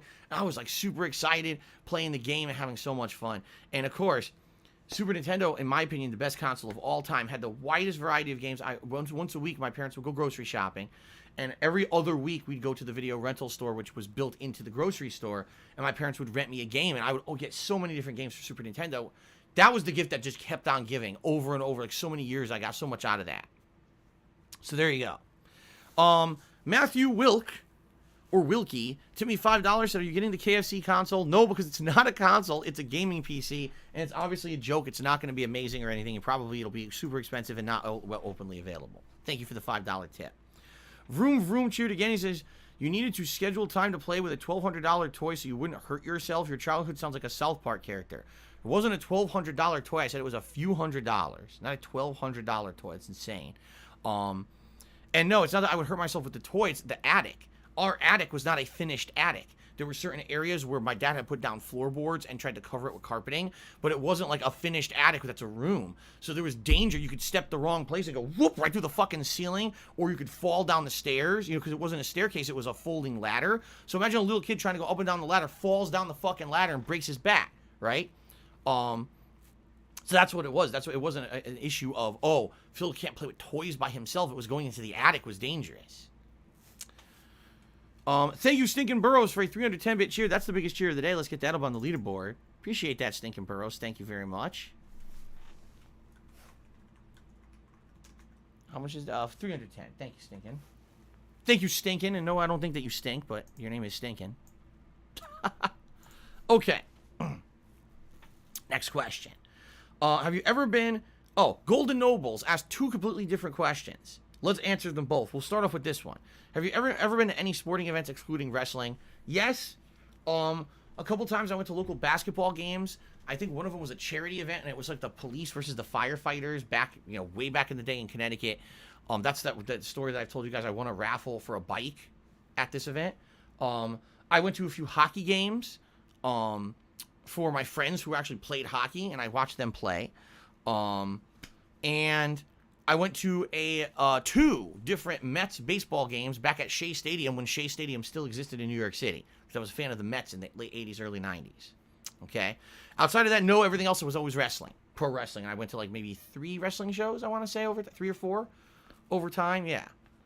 Okay. Did you ever go to any parties back in your school days? I went to a few birthday parties, my friends from school, and I had birthday parties my friends attended and stuff like that. Was it anything major? No, because we didn't... When I was in high school, I wasn't part of the in crowd who would have a big party or anything. It was me and like 5 of my friends would always just get together and do whatever we wanted. Play video games, drink, smoke, fucking, whatever. And, we were kind of had our own little clique. So we weren't going to parties of the big popular kids. Instead, we just did our own thing together. Okay. Tyler Simba asks, hey, Phil, I'm wondering if you've ever seen the original Looney Tunes before. What's your favorite segment on the show? I love the original Looney Tunes. I mean, I grew up watching them. They were all over the TV when I was a kid, even though, yes, there was other things like the new versions, like Tiny Toon Adventures and stuff like that. The originals are the best, okay? For me, my favorite Looney Tunes characters, first of all, the Wile E. Coyote and Roadrunner episodes were some of the best. Because they were, what was his name? Chuck Schultz or whatever his name was? Whoever that was, he had the best art style in my opinion. And the writing of the gags with the coyote were always really funny, I felt. So I loved those. And I also loved Daffy Duck. Why? Because Daffy Duck, even though he was meant to be like a silly character, was like the ultimate like sarcastic character who was doing bad stuff. But then he would try to justify what he was doing. And I always thought that was funny, that how he would try to like play off what he did. Oh, I'm not a coward. Oh, I'm not greedy. But he was like the villain almost. But he was one of the main characters. I liked that about that. It was kind of like an anti-hero kind of a character. Sarcasm, constant sarcasm in the cartoons he was in as well. So that's the kind of stuff that I liked. Oh, it was Chuck Jones, not Chuck Schultz. Chuck Jones, thank you. Yeah, it was Chuck Jones who did those Roadrunner cartoons. Those are some of my favorites. So, but no, I have, for the few Blu-ray movies that I've actually kept, I have Looney Tunes on Blu-ray, like 3 collections of it that I can watch back. I have the classics, some of the great Looney Tunes stuff. It's really good. Okay. All right, here's a big question. Get ready for this one, guys. Hey, Phil, I've been a fan of yours for years, but I can't catch your streams because of my schedule. I saw your pre-stream today on YouTube. You asked for input. Recently, something irked me with your videos. With YouTube's abundant ads in every video, I can't but help but notice your content has a low volume compared to everything else. I have to turn my volume higher than usual to hear you. And then I have to switch over and lower my volume for other content. Could you please increase your gameplay volume and mic input volume on your videos for a month and see how it fares? If you don't believe me, compare your own videos to other similar content and you'll see your volume is lower than normal. Happy holidays. That's from Papaya Salad. That is true. That is absolutely true. People have told me this for the past 4 or 5 years. This is the case. Here's the problem. Actually, a few months ago, I tried to see what we could do to fix this. I think the issue, it comes from my microphone setup and this particular receiver unit that I use.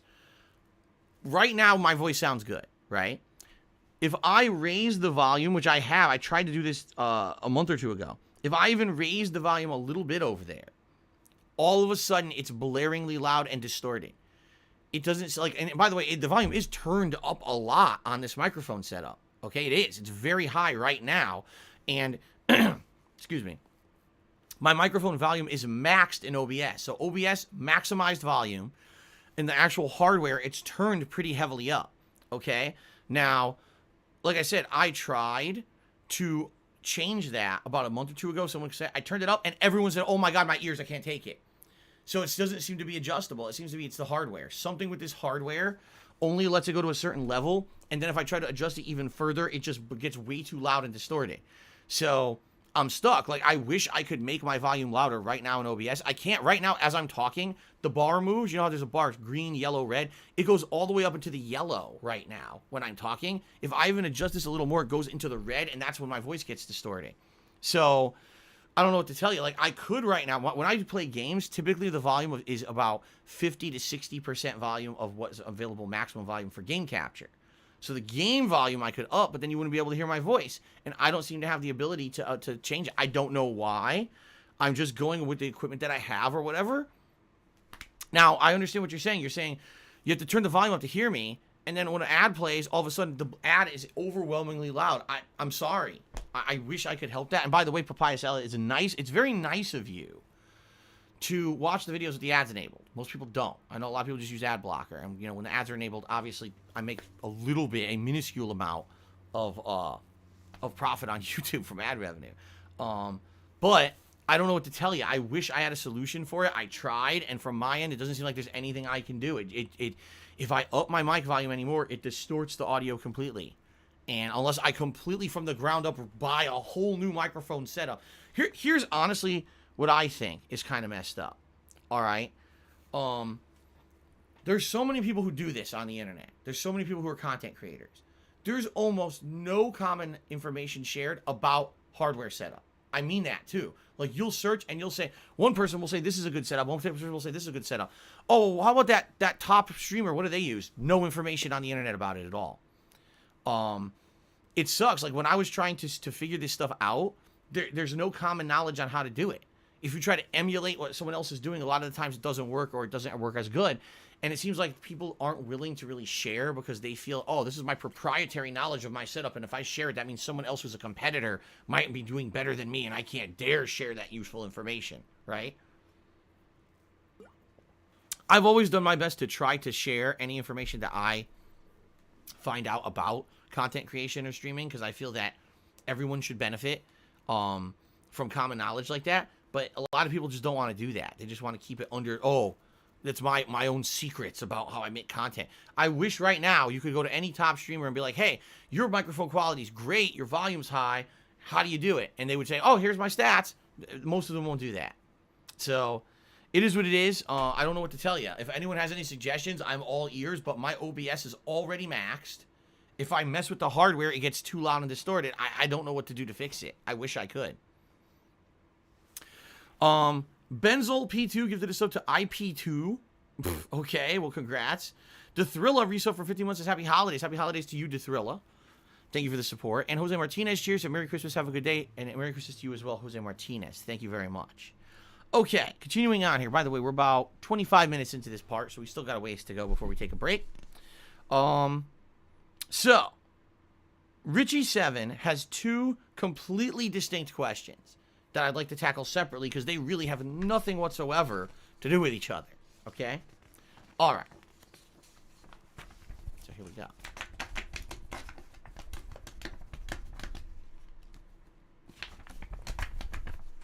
Okay. Merry Christmas, Phil. Can you talk about some of the reasons the console launch was such a disaster? Would you put more blame on the retailers than the manufacturers? Do you think Sony and Microsoft purposefully created a shortage to increase demand? Seems unlikely to me that they missed their projections for customer demand this badly. No, I don't think that it's anything artificial. I think the demand is an all-time high because of the pandemic. Normally, if we weren't in a worldwide pandemic, people would be going to sporting events. People would be going to bars. People would be going to stores. People would be going to restaurants. People would be spending their income on other things. But because everyone is stuck at home in a lot of places all around the world, what can you do at home? You can watch TV and movies, or you can play video games, right? Or sit on the internet on your phone, you know, rage tweeting and shit posting all over the place. And by the way, a lot of people just do rage tweet and shit post all day. I see it. It's pretty pathetic. But outside of that, video games are at an all-time high because of this year, because of the pandemic, okay? So I feel that demand was actually possibly bigger than they thought it was going to be. I actually think that maybe some of these companies thought, oh, you know, these consoles are going to cost like $500. People can't afford that in the pandemic.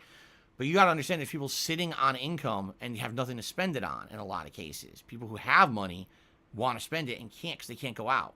So they've been saving up for this. And by the way, spending $600 on a console all right? When you're broke, some people see that as a value. They do.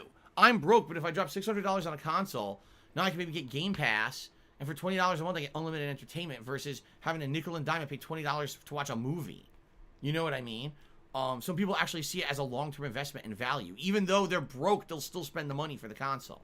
It's based on hype. It's based on many factors, okay? No, I don't think it's Microsoft and Sony saying, oh, I thought there would be no demand. I think it's just there's monster demand, and they just couldn't make enough. You know what I mean? Like, in the current worldwide climate of how things are with the pandemic, they could not make enough for the console launches. It is by far, by the numbers, the PlayStation 5 is the biggest console launch of all time. It sold more consoles in a short amount of time than any other console. All right? And that's with limited supply. Can you imagine if they had more supply, how much this thing would have sold? Okay? But no, artificial demand, there's no artificial demand. The demand is real for these consoles. Absolutely, it's real, legitimate demand, not artificially crafted demand. I've accused Nintendo in the past of doing that. I absolutely have. I said there's no reason why Nintendo, who has nothing better to do, couldn't manufacture more consoles for their console launch. And I firmly believe Nintendo has over the years created artificial demand for their consoles by not manufacturing enough. The Switch is a case in point. Why were there so few Switches at launch, and then all of a sudden, gradually, they flooded the market with all of them when the demand had been monstrously increased because no one could get one for like 6 to 8 months, right? But also, this is the first time ever in history that we had a 99% online launch for a console, meaning no one was lining up outside of brick-and-mortar stores to buy the consoles because no one was selling them in brick-and-mortar stores like that because of the pandemic. So you had a double whammy. You had monstrously increased demand paired with the fact that you could only pre-order online, and you created a shitstorm of chaos. Scalpers with bots rushing in and buying out all the consoles. People sitting there, the website's not equipped to handle this kind of traffic, crashing constantly. It was just a real shit show. And that's really what I think created that situation.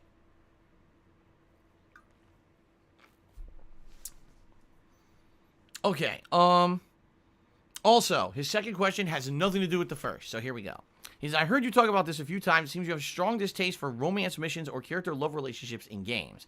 I agree with you that the waifu phenomenon, to the point where you're actually physically attracted to and have romantic feelings for a character, is quite odd and probably not that healthy. However, wouldn't you agree romance missions or relationships, when done right, can have a meaningful impact on character development and a depth to the story progression? If you're simply role-playing the character to enjoy the story, why should romance or anything else that a character does, for that matter, have any bearing on a real-life relationship? Sadly, people misrepresent and misunderstand what I say all the time on this subject, because drama. Oh, I want to cause drama. I want to make Phil look bad. I want to say he said this or do that and spin it in a way that's not true, okay? Here's my feeling on romance missions in games, okay? It's much like the same thing with romance in TV shows or movies or whatever. It's fine if it's part of critical story development and character development. If it's very important and in character to what's going on in a game or understanding a character or whatever, if it's critical to the plot, it's great. Have it in there. I'm okay with that, right? Now, obviously, I don't want to see gratuitous, over-the-top sexual scenes and shit in video games at all. I think that has no place in a game, or if it's in a game, have it as a prerequisite that everyone knows it's there so that you don't have to do it. It's not mandatory to see nudity and sexual scenes in a video game, okay? That should be everyone's choice to whether or not they want to see that in a game that they're playing, but still be able to enjoy the rest of the game, okay? But romance in general, it's fine. There's nothing wrong with a romantic relationship in a video game or anything like that, okay? In a TV show, there's nothing wrong with that at all. And actually, some of the games that I played over the past couple of years, as long as it's done well, and I've said this, I've called it out when I felt it was done well. Oh, it was done well, it was well written or whatever. The problem is, too many games these days are trying to cater to an audience of people who obviously are seeking out that virtual relationship in a game. You know, I played this game because of the waifus, and I could have the virtual relationship. I could lust over a virtual character. It's ridiculous, okay? In my opinion, that's ridiculous. I would never seek that out, and it's not something that I'm going to do at 38 years old. As a married man, I could give two shits about that content.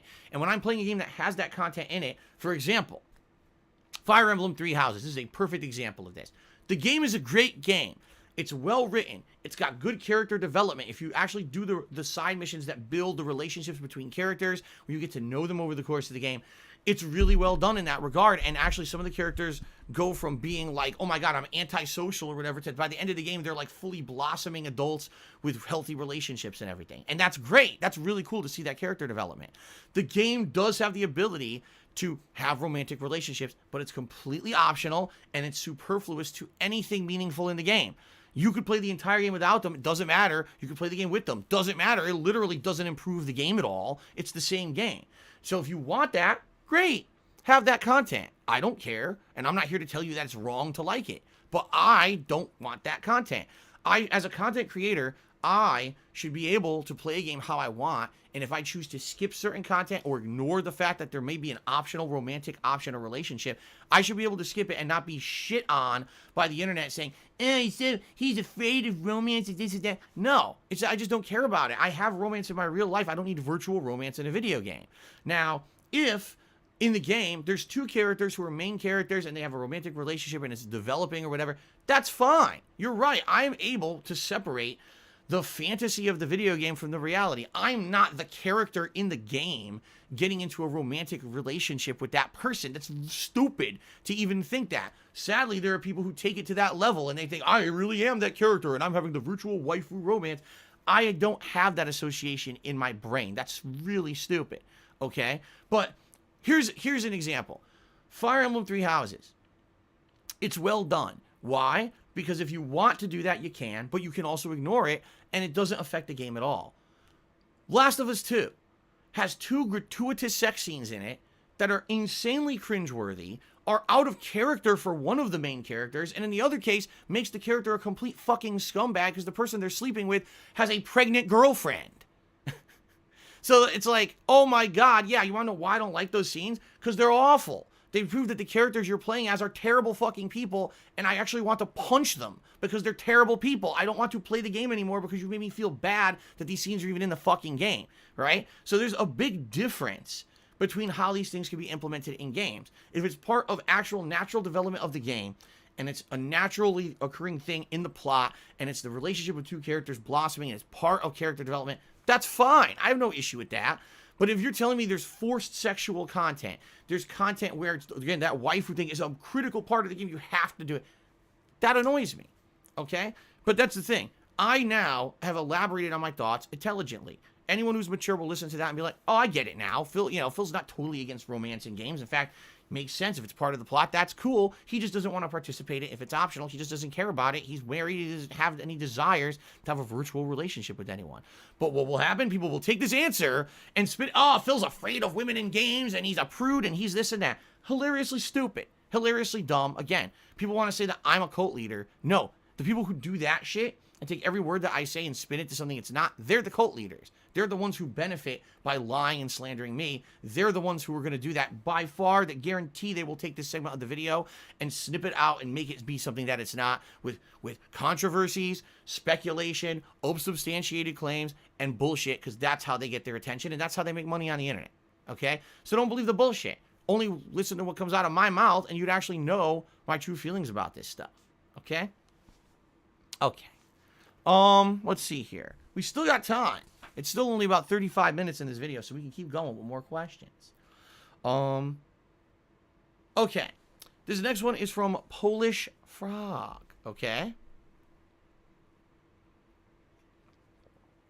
No, I did not contradict myself at all in that segment, and if you think I did, you're a fucking moron who, again, you're putting yourself into a position where you only hear what you want to hear and you believe cult leader shit, so you can go fuck off and enjoy your permanent ban.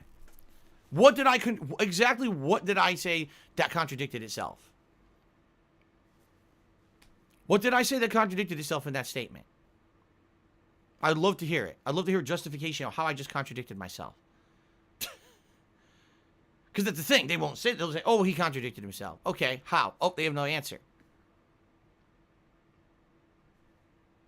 Exactly. I didn't contradict myself. You fucking idiot.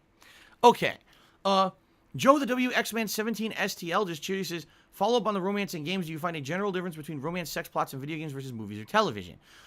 Again, it all depends.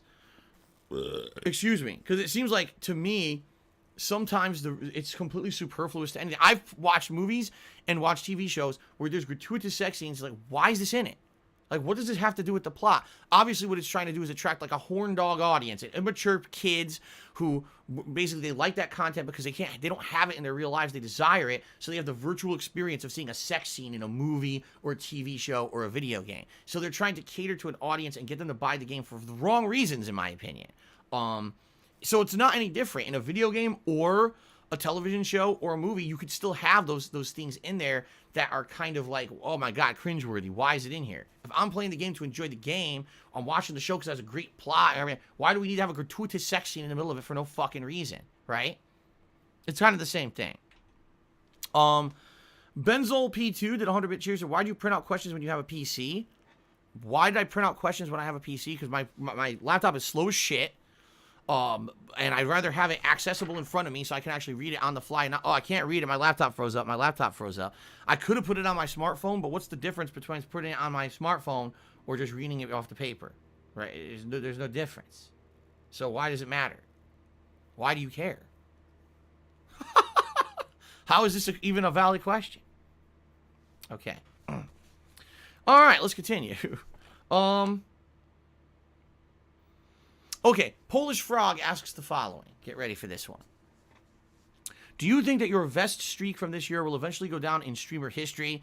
It was such a huge thing when it happened. No one knew when it would end, and best of all, it was completely organic and unprovoked. I know people were talking about the vest and the vest streak in streams that had nothing to do with you. It permeated around Twitch big time when it was still going on. No one cared about the vest streak except my viewers and or my haters. Those are the people who actually cared about it, okay? Obviously, to me, it was something incredibly positive, and it was organic. It happened naturally. It wasn't something that I created. It was something you guys created. It was incredibly supportive from, March through, like, August or September. 5+ months of hitting the tips goal. Every single stream was insanely positive and supportive, and I appreciated that very, very much. And to me, like, it was just so weird and unprecedented, and it was like surreal. I couldn't believe it was happening when it was happening. And quite frankly, I don't think it'll ever happen again. Like, I really don't feel like we'll ever see that kind of crazy viral support again.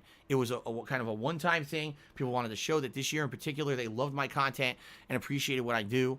And boy, did it irk those haters a lot, man. They were so livid every day. They were so fucking livid about it, talking about it in all their content, posting on it on fucking Kiwi farms and shit. They were just they were so upset that people would support me in that way. They really were. No,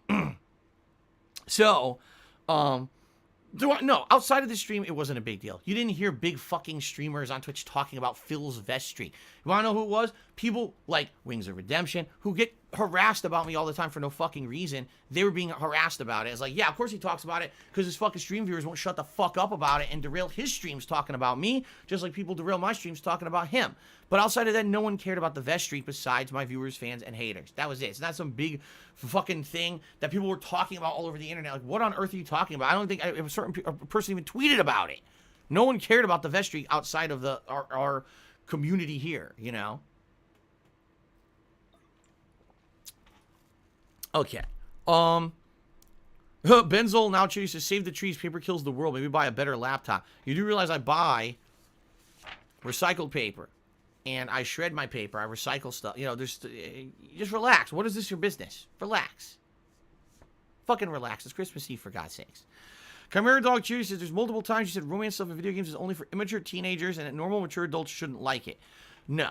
I said there are instances when you can tell that sexual content has been put into a video game to attract people like that, so they'll buy it for the wrong reasons. Like, for example, I'll be honest with all of you. Cyberpunk 2077 has an insane amount of sexual content in it.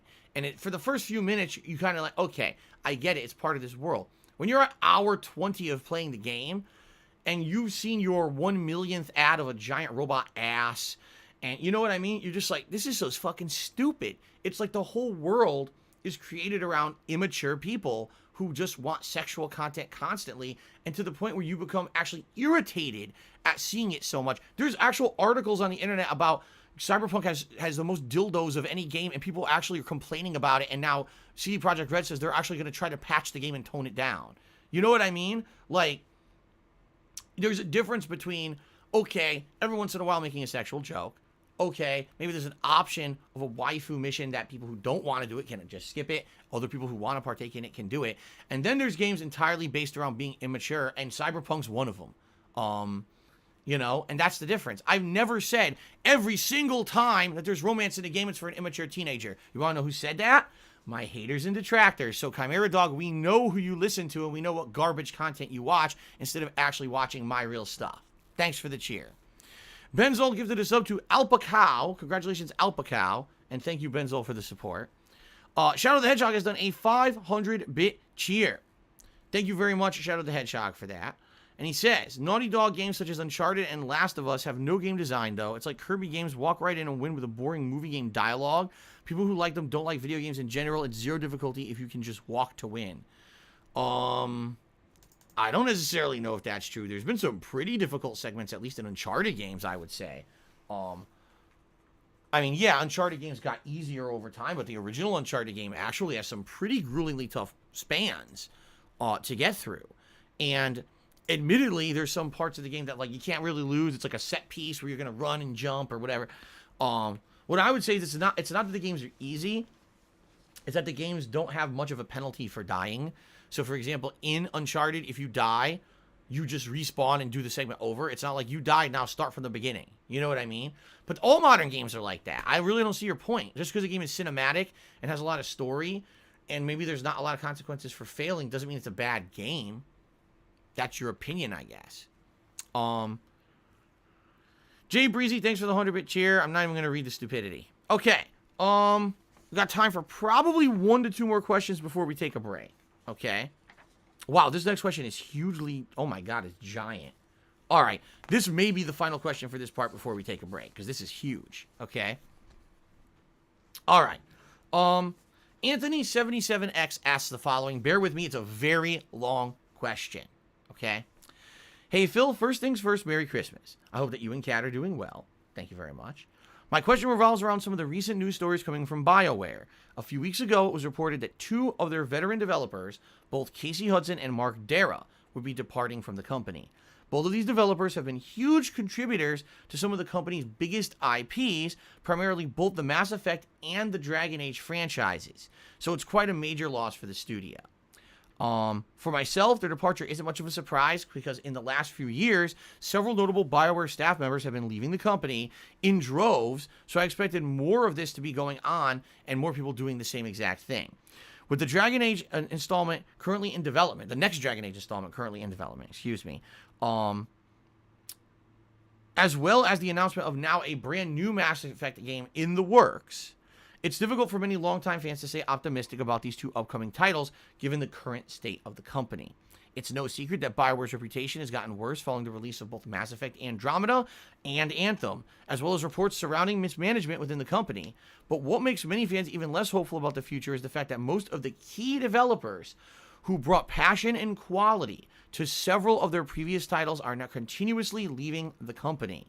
My question to you is, what do you personally hope to see from BioWare moving forward? While I myself hope that the company finds a way to get their act together and returns to releasing good quality RPGs, I've been having the impression that the company I once greatly admired may be too far gone and has now become a shell of its former self. What are your thoughts regarding the topic? Keep up the great work and stay strong.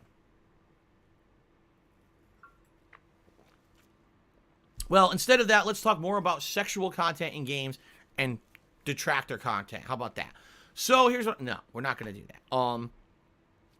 Here's the thing, okay? BioWare, at one point, absolutely was top of the world when it came to RPG-style content in the modern gaming era. All right? In fact, some people would even say BioWare was responsible for taking RPGs out of a more archaic kind of a model and turning them into a modernized game with things like Knights of the Old Republic.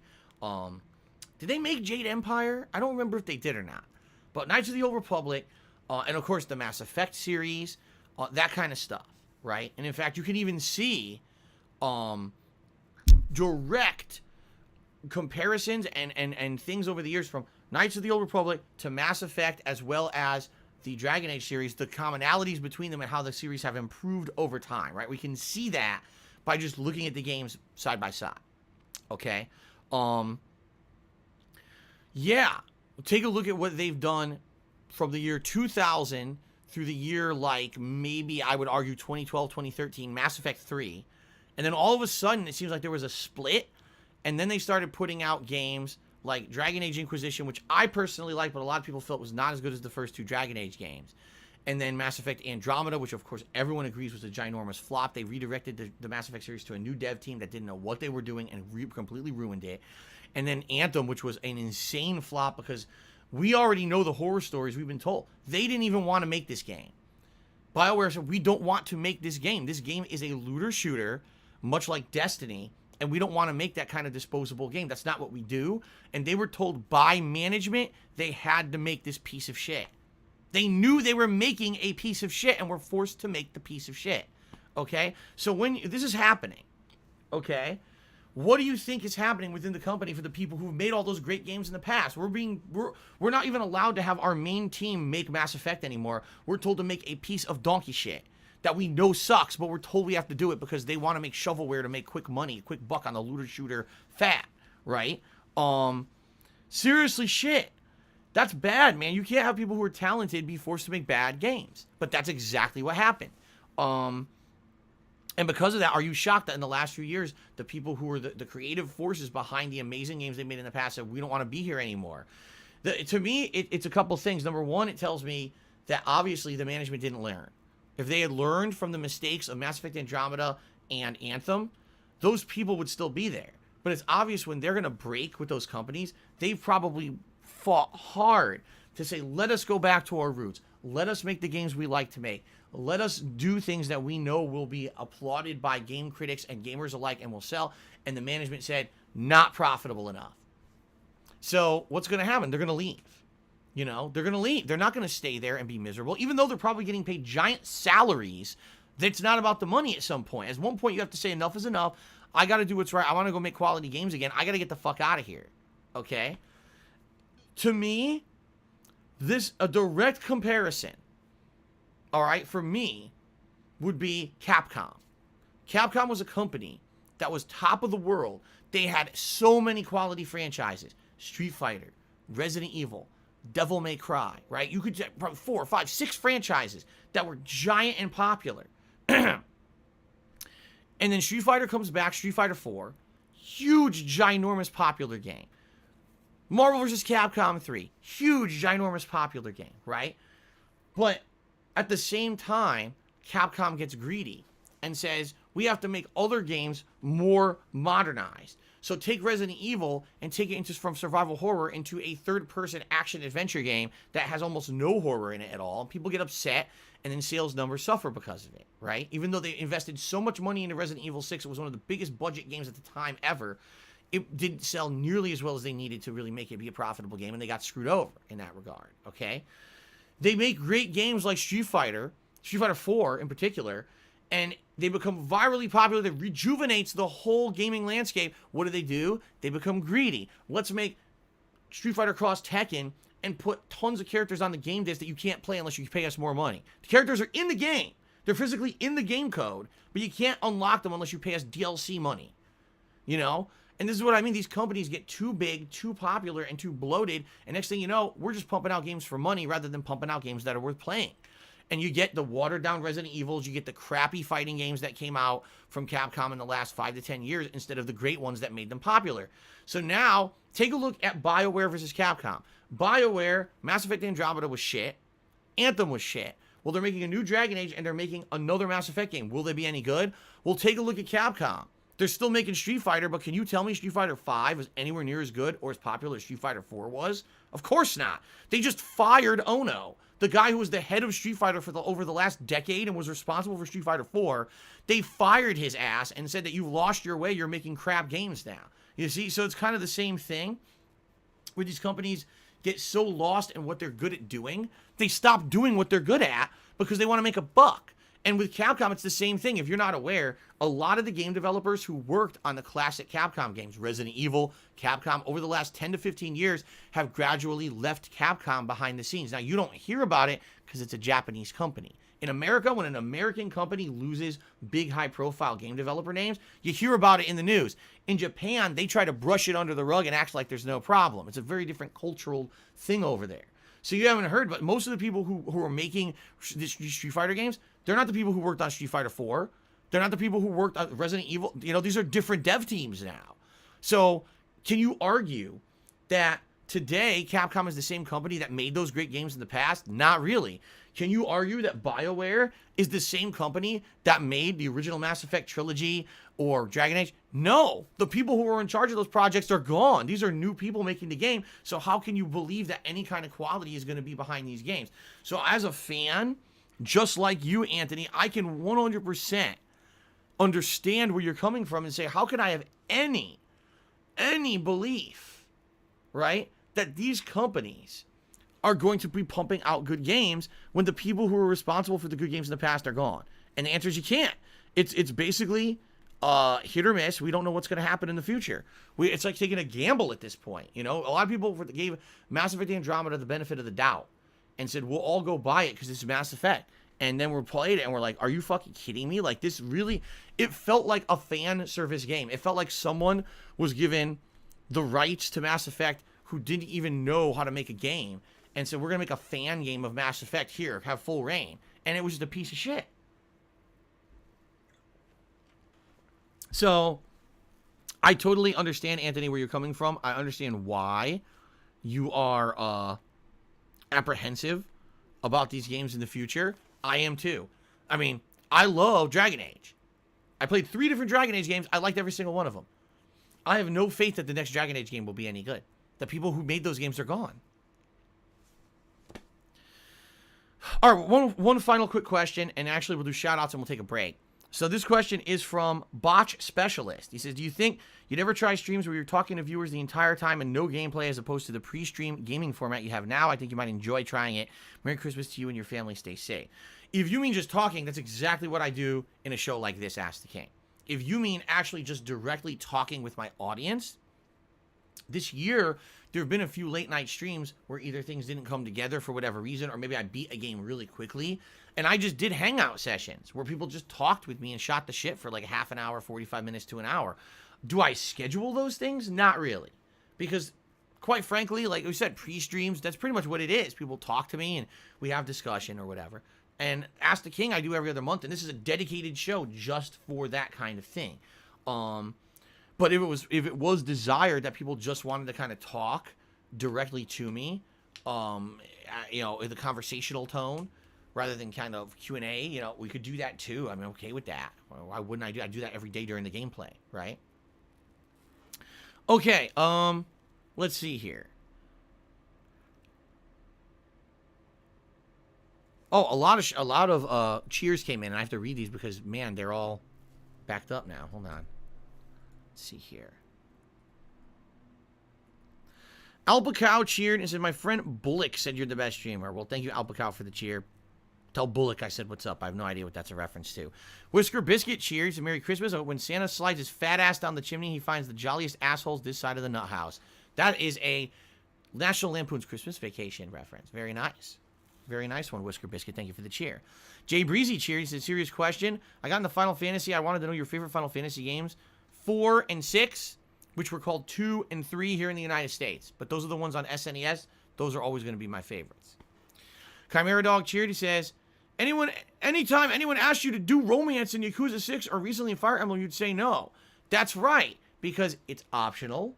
It's superfluous to the story. It's added in as an option for those who maybe want that out of the game, but it has nothing to do with the main game. I literally just ended myself saying, if it's part of the main story development of the game, if it's important to the plot, and if it's well done, I have no problems with it. If it's extra content that's not needed and adds nothing to the game, it's only there for those looking for virtual romantic interests, I have no interest in it. Chimera Dog, at this point, you made it apparent you're not listening. You just want to spin a narrative that doesn't exist because you're immature. So if that's your feeling, stop cheering, stop watching, and go only watch the detractor crap that is obvious you watch constantly. The rest of us will sit here and actually enjoy real content, not stupid drama cult leader horse shit, okay? Get the fuck out of here if that's what you're going to be doing here. It's a waste of everyone's time. Omega Wogan cheered. He says, was there a question asked? No questions asked today. Shadow the Hedgehog did a 500-bit cheer. He says, Konami made good stuff in the 90s, but it sucks about Kojima. I like both Konami and Kojima. Yeah, here's the problem. Again, the people who made the great stuff that was made by Konami don't work for Konami anymore. Castlevania dev team's gone. Metal Gear dev team's gone. Silent Hill dev team is gone. They're all gone making their own projects. So Konami, even though it exists as a company, is not the same people anymore. So when they pump a game out, you can't trust that it's going to be any good at all. In fact, they just had an announcement. The Silent Hill dev team is making their own stuff, their own indie studio. They're making a new horror series. It has nothing to do with Silent Hill because they left. There you go. Thank you for the cheer. Darkside Krill cheers. If you consider making an old school RuneScape account. No. Gene. Oh, hold on a second. Oh, I can't. I can't do no. Want to know why I can't do the full screen no? Because this is the screen I would use to do it. I would always have Ask the King set up as full screen, giant close up and go no to the camera. I can't do that because I have set up for Ask the King, so I can't do it. Well, there you go.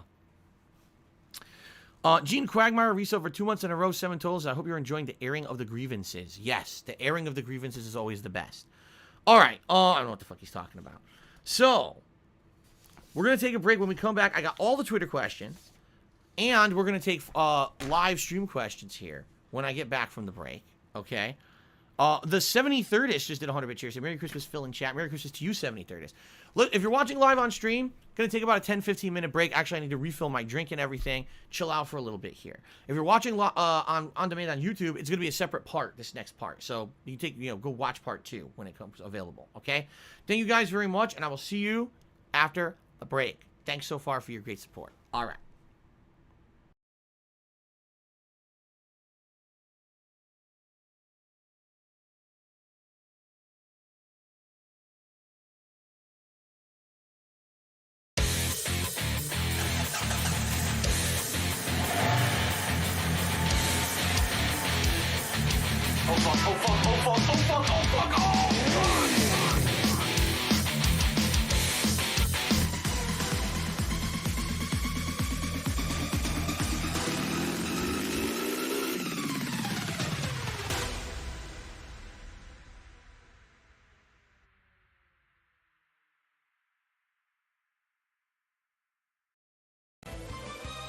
Mr. Gugatz to me, dollars. What resources do you mean? Turkey burgers and cherry juice? I don't eat that every day.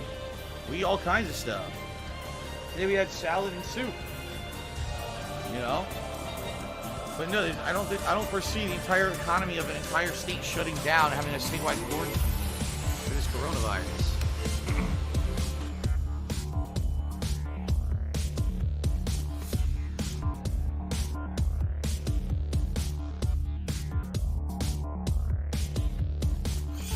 Canadian Doing says EB Games have closed all stores in Canada because of the virus. Well, EB Games is the same as GameStop.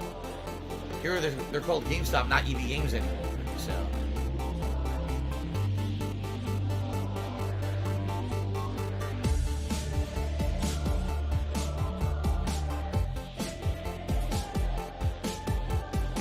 She has a sink. What the hell? She's smart. She has a stove and a sink. Out of everyone here, she's the only one who can cook and wash. So she's safe from the virus. Everyone else is screwed.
just a creature in the night.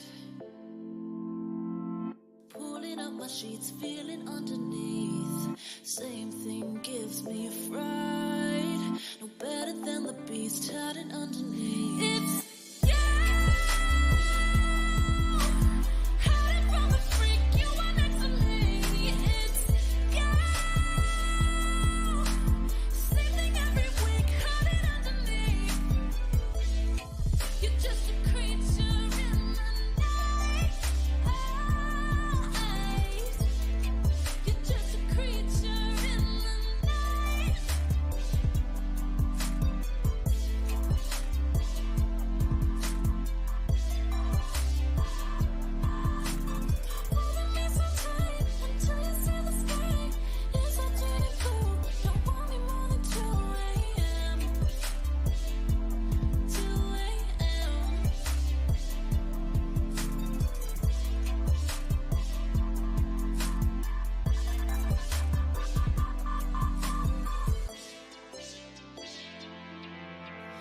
pulling up my sheets, feeling underneath. Same thing gives me fright. No better than the beast hiding underneath. It's you, hiding from the freak you are next to me. It's you, same thing every week, hiding underneath. It's you.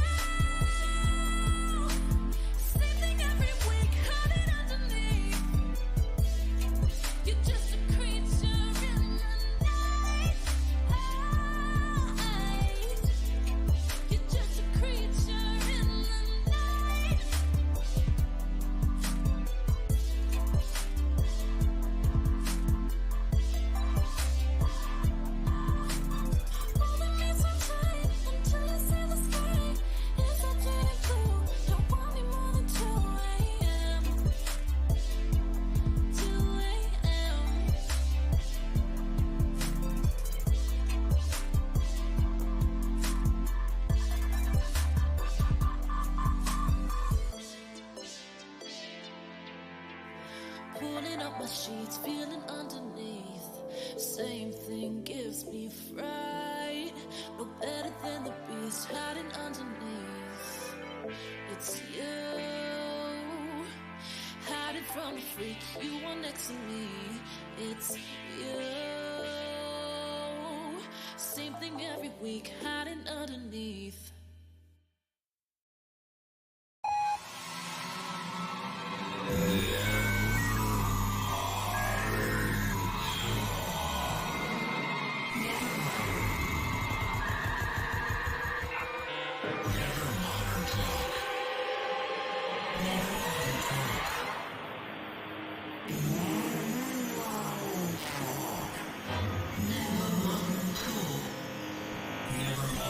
My left shot, fly, golden arrow! Oh, yeah!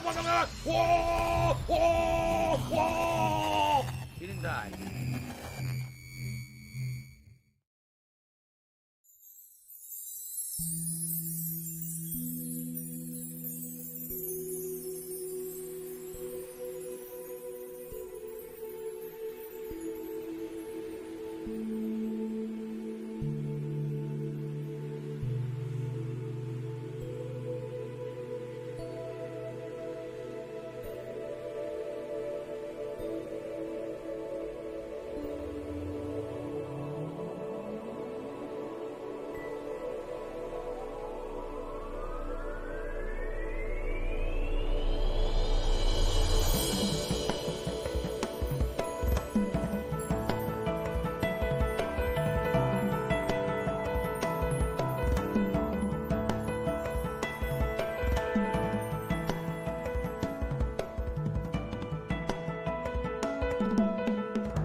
The Ziggy Piggy's back!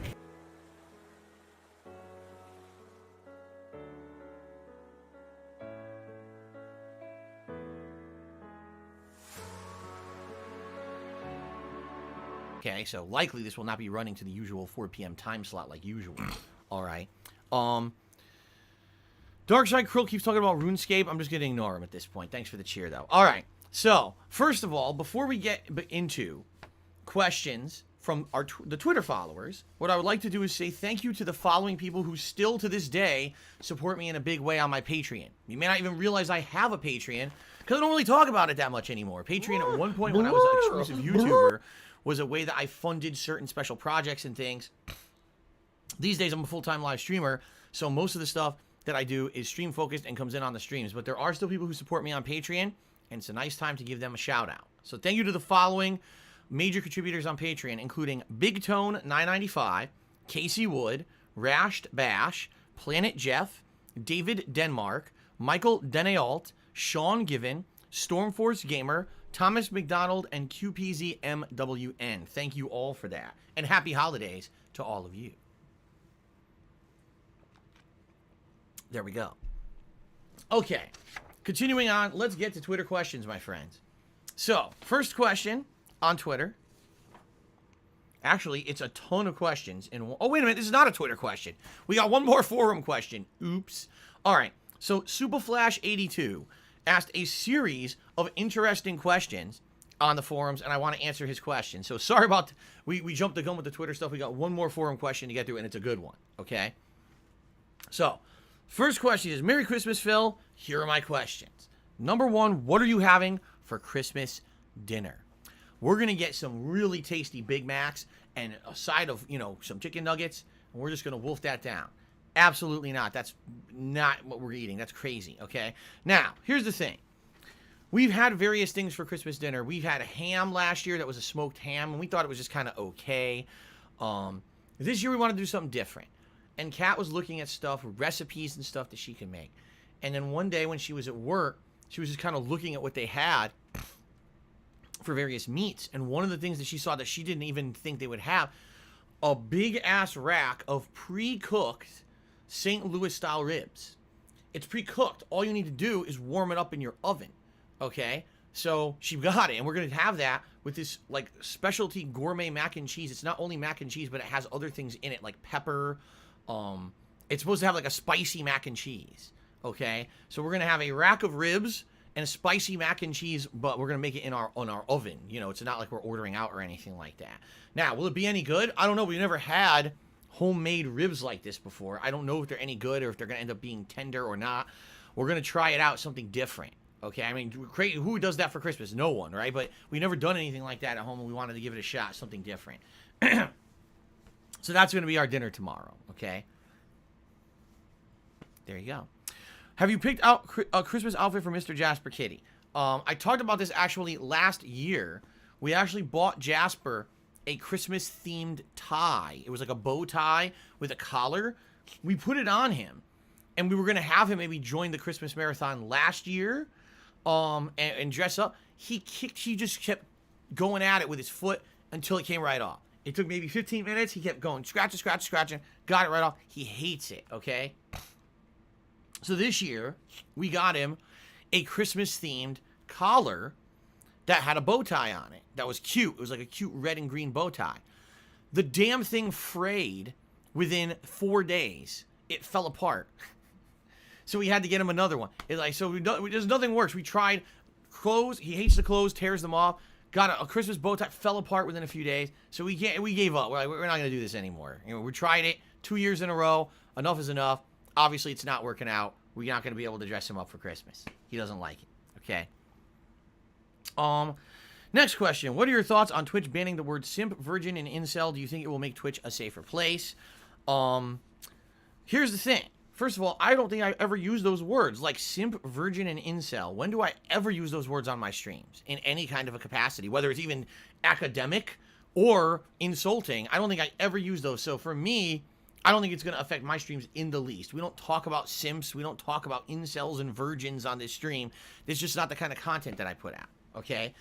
Now, overall, in the big scheme of things on Twitch, are these issues? I mean, maybe. I mean, we talk all the time about how people say that there's certain streamers that the people who come to support them are simps. I guess what I'm to understand is a simp is someone who, like, mindlessly supports a streamer almost to the point where they feel like they have a personal relationship with said streamer, and that's why they contribute. Obviously, people say a lot of the times, sadly, it's a bunch of idiot guys who think they're having romantic relationships with a freaking female streamer, and obviously that relationship does not exist, but they allow themselves to create this fantasy in their head, and therefore they literally will unload their wallets onto these streams for no reason, no valid reason, okay? I get right. Someone pays for a girlfriend experience, right? I guess that's what you could call. Again, we're trying to define what exactly the word means, right? Virgin, like, why would even Why would anyone even be using that? Who cares about if someone's a virgin or not in the modern world? Who cares? And why would that be a part of a stream on Twitch? You know, like, I don't even understand how that would be said. Like, how is that an insult? I mean that too. Like, how would that be an insult? Like, the only way that I would even use that word would be like, I feel there. We were talking about this already on the stream. There are certain games that are purposely adding over-the-top sexual content because they feel that there are horny guys who are, you know, maybe virgins who have never had a sexual experience before, and they're preying upon those people. They're trying to say, buy our game because it has all this sexual content, right? And I don't think that that's right, that they should be doing that unless they categorize the game that that's the purpose of the game. I just said Cyberpunk, I feel, is a game that has way too much of that garbage content to attract that kind of gamer. Now, I'm not saying that being a virgin is a bad thing, nor is it an insult. It's not. It's perfectly fine to be a virgin. Who cares if you're a virgin or not, right? So I don't understand on what capacity is someone using the word virgin as an insult on Twitch. I have no idea at all. Incel, I don't really understand that one. Like, I don't even know how to define that one. In fact, I'll look it up because I actually don't even really know what it means. Again, this is all shit, pop culture shit that's been happening. I don't even understand it. Again, it's nothing that we talk about on my streams. Let's see what this says. Incel meaning. All right. A member of an online community of young men who consider themselves unable to attract women, typically associated with views that are hostile towards women and men who are sexually active. Why the fuck would I be talking about that? Why would anyone be talking about this? What the... What the fuck does that have to... See what I mean? Like, it's so stupid. Okay, it's like, obviously they've singled these words out for a reason. What's the reason? Like, what was the research? All right. What was the research that was done that was determined that these three specific words were very harmful to the Twitch streaming community and they must absolutely be weeded out? You know what I mean? Like, all right. You want to tell me that racial insults should be weeded out of Twitch? Okay, I can understand why. When someone insults a race or a culture, not only can it be insensitive, but there are people who, you know, over their lives, those words can have very, very negative emotions. They could fuel bad feelings. They've caused prejudice across the globe. Those terms I can understand you're banning from Twitch. Racist stuff has no fucking reason to be on Twitch. Okay, things against sexuality, like people being very biased against homosexuals and saying really fucked up stuff about them with insults and things. Okay, I can understand that too. That's a community that sadly a lot of people oppress, and if they feel like they can't even be safe to be themselves in some cases because they're being attacked worldwide and stuff like that. That makes sense to me. Okay, simp, virgin, and incel, I can't fathom a justification that these words are so offensive and used so commonly on Twitch streams that they need to be blanket banned, okay? They're not good terms, obviously. I don't think anyone wants to be called a simp, right? I blindlessly just toss all my money at someone in expectation that I'm going to get some kind of a real-life relationship or something out of it that's not going to exist. And, you know, is simp short for, like, simpleton? Like, you're so dumb that you think that that's the case? Is that what it's supposed to be, like short for or something? I don't know.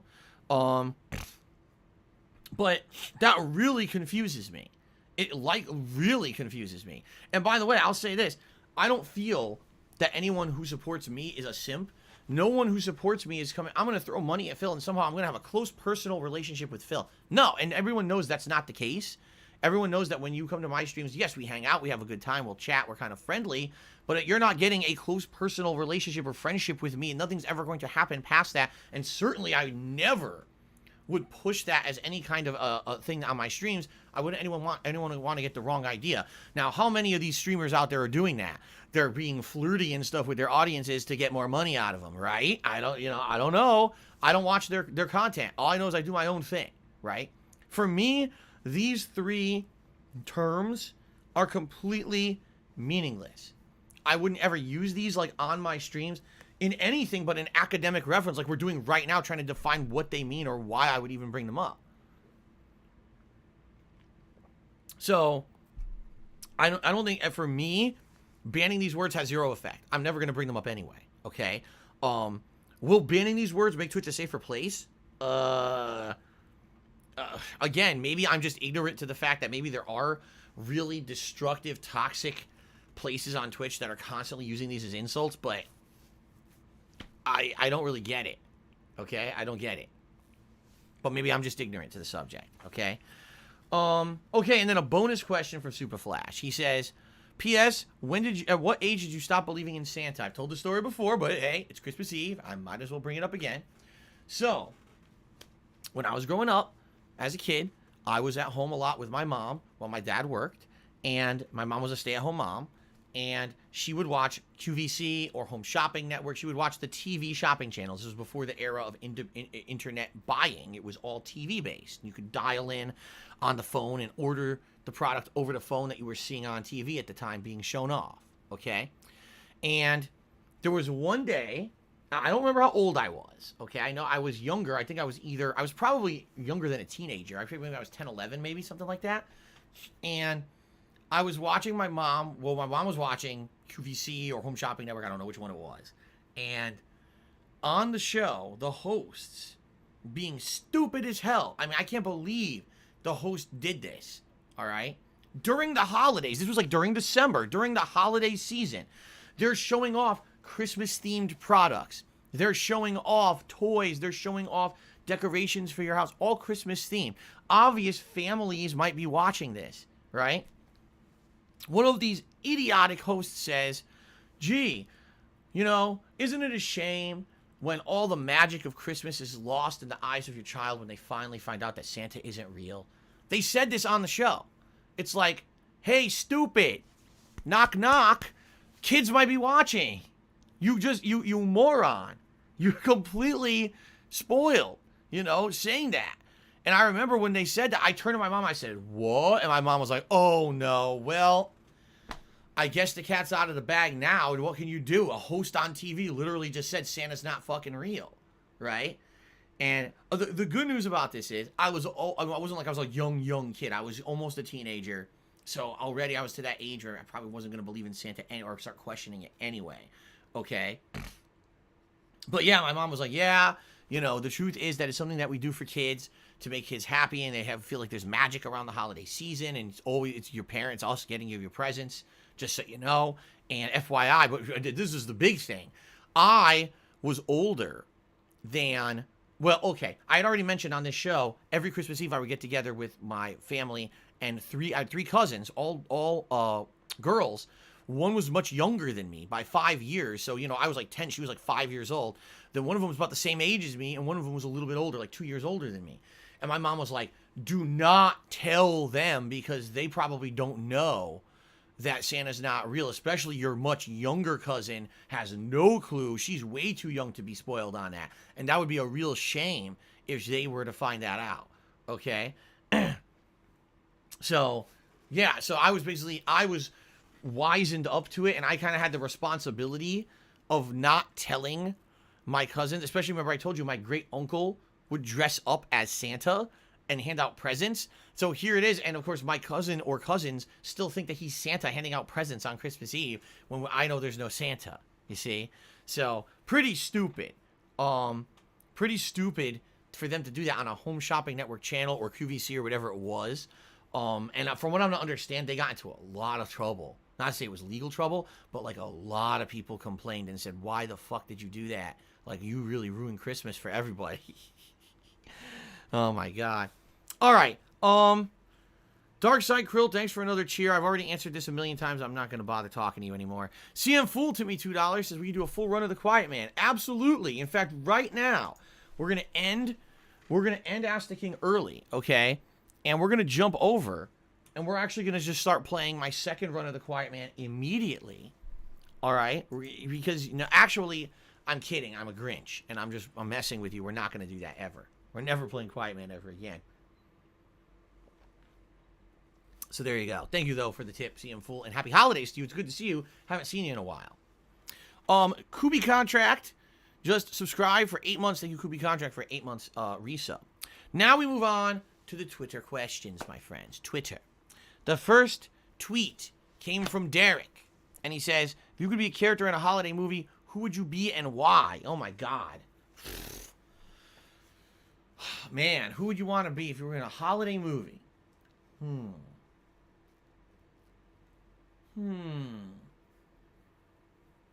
Would you want to be like the Grinch and have the story of redemption, where you have a change of heart and you go from being the villain to the hero by the end of the movie, right? or Ebenezer Scrooge, the guy who was so about himself and personal business profits and shit that he had an epiphany, and after being visited by 3 ghosts, he becomes the big forthcoming good person of the town, and he becomes this philanthropist character after a twitch, or a switch. Who would you want to be? I don't know. Maybe you want to be the Bumble, because Bumbles bounce. Maybe you just want to bounce on your ass all around, right? Oh, man. I'll tell you who I don't want to be, Rudolph. I got enough shit in my life being ridiculed. I don't need to have another reason, a big bright red nose to be ridiculed. That one I don't want to be at all. You can leave that one out, okay? Oh, man.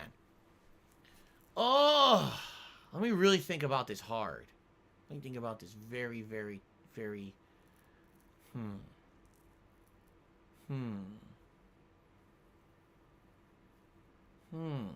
What do you guys think?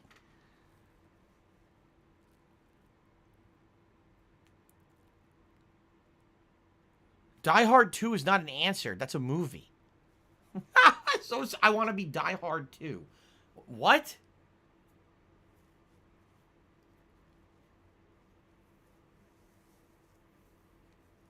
Arnold Schwarzenegger, the hero dad from Jingle All the Way. That's a good one. Oh, Turbo Man. I go to get Turbo Man for Jamie. Come on. Put that cookie down. I've never seen this movie, Love Actually, everyone's bringing up. I've never heard of it or seen it. All right, I guess we talked enough about it. We can move on now.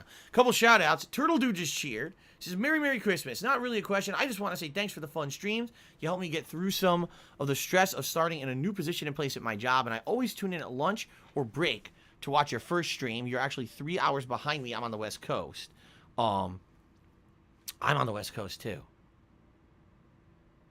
I'm not 3 hours behind you. Anyway.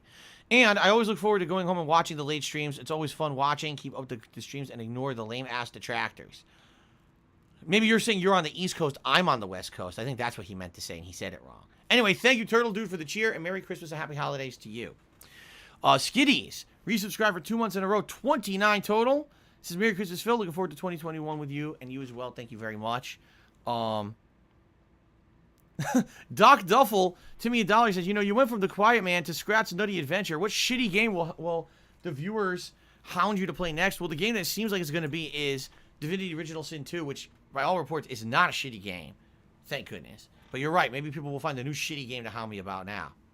All right. Okay. The next question from Twitter is from Dan Brown. And he says the following. He asked the following. Hey, Phil, I'm a big fan of the Yakuza series. I was wondering if you had any plans of playing the other games in the series you haven't played yet. Well, the only games in the series that I haven't played... I feel like I got a burp. That went away now. The only games in the series that I haven't played, to my knowledge, are Yakuza 1 and 2. Did I play 3? I can't remember if I ever played 3. But I know I didn't play 1 and 2. I started playing Yakuza Kiwami, but it came out at a bad time. And it ended up being overwhelmed or overshadowed by all the other new games of that gaming season. I never went back to it, and I just didn't feel like going back to it. Because by the time that I had time to play a game like that again, I wanted to play the new one, not a remake. So, I never went back to play Kiwami, and I never played Kiwami 2. I'll be honest with you guys, when I was playing Yakuza Kiwami 1, I didn't really like it as much as other Yakuza games, and the reason I say that is because you can tell it was definitely outdated compared to the modern ones. Like, a lot of the things were a little bit more rough around the edges. It didn't have as much fun content, in my opinion. The combat they redesigned from the ground up, if I remember correctly, to be more modern. But just the plot and the amount of I just didn't like it as much. It did feel to me like it was older. You know what I mean? It was an older game, and I like playing the modern Yakuza so much better.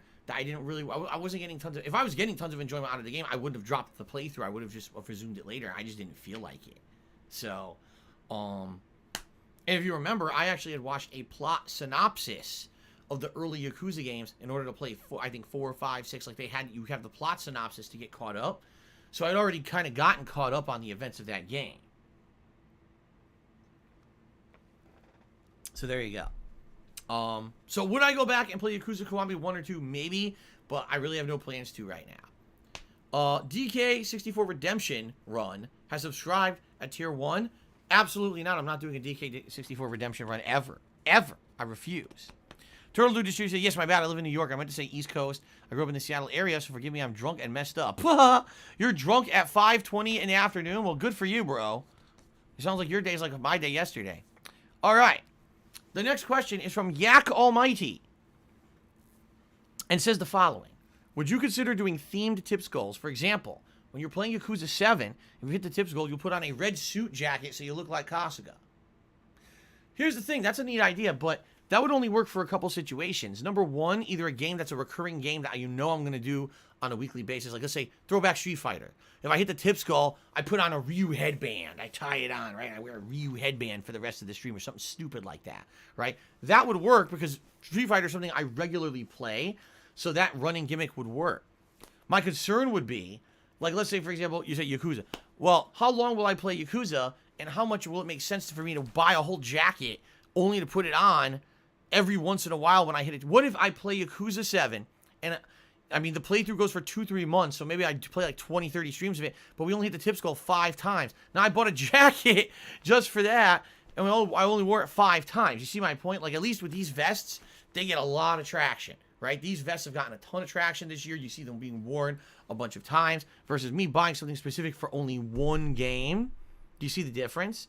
So, I don't know. I guess what I would say is if there's a big playthrough coming up and people have hype for it and they want, like, for example, God of War. What could I do for God of War for a tips goal? What do you guys think? Like, if I raise a tips goal, what could I do special for God of War that would be specific to that playthrough that would be different than me putting on a vest? What do you guys think?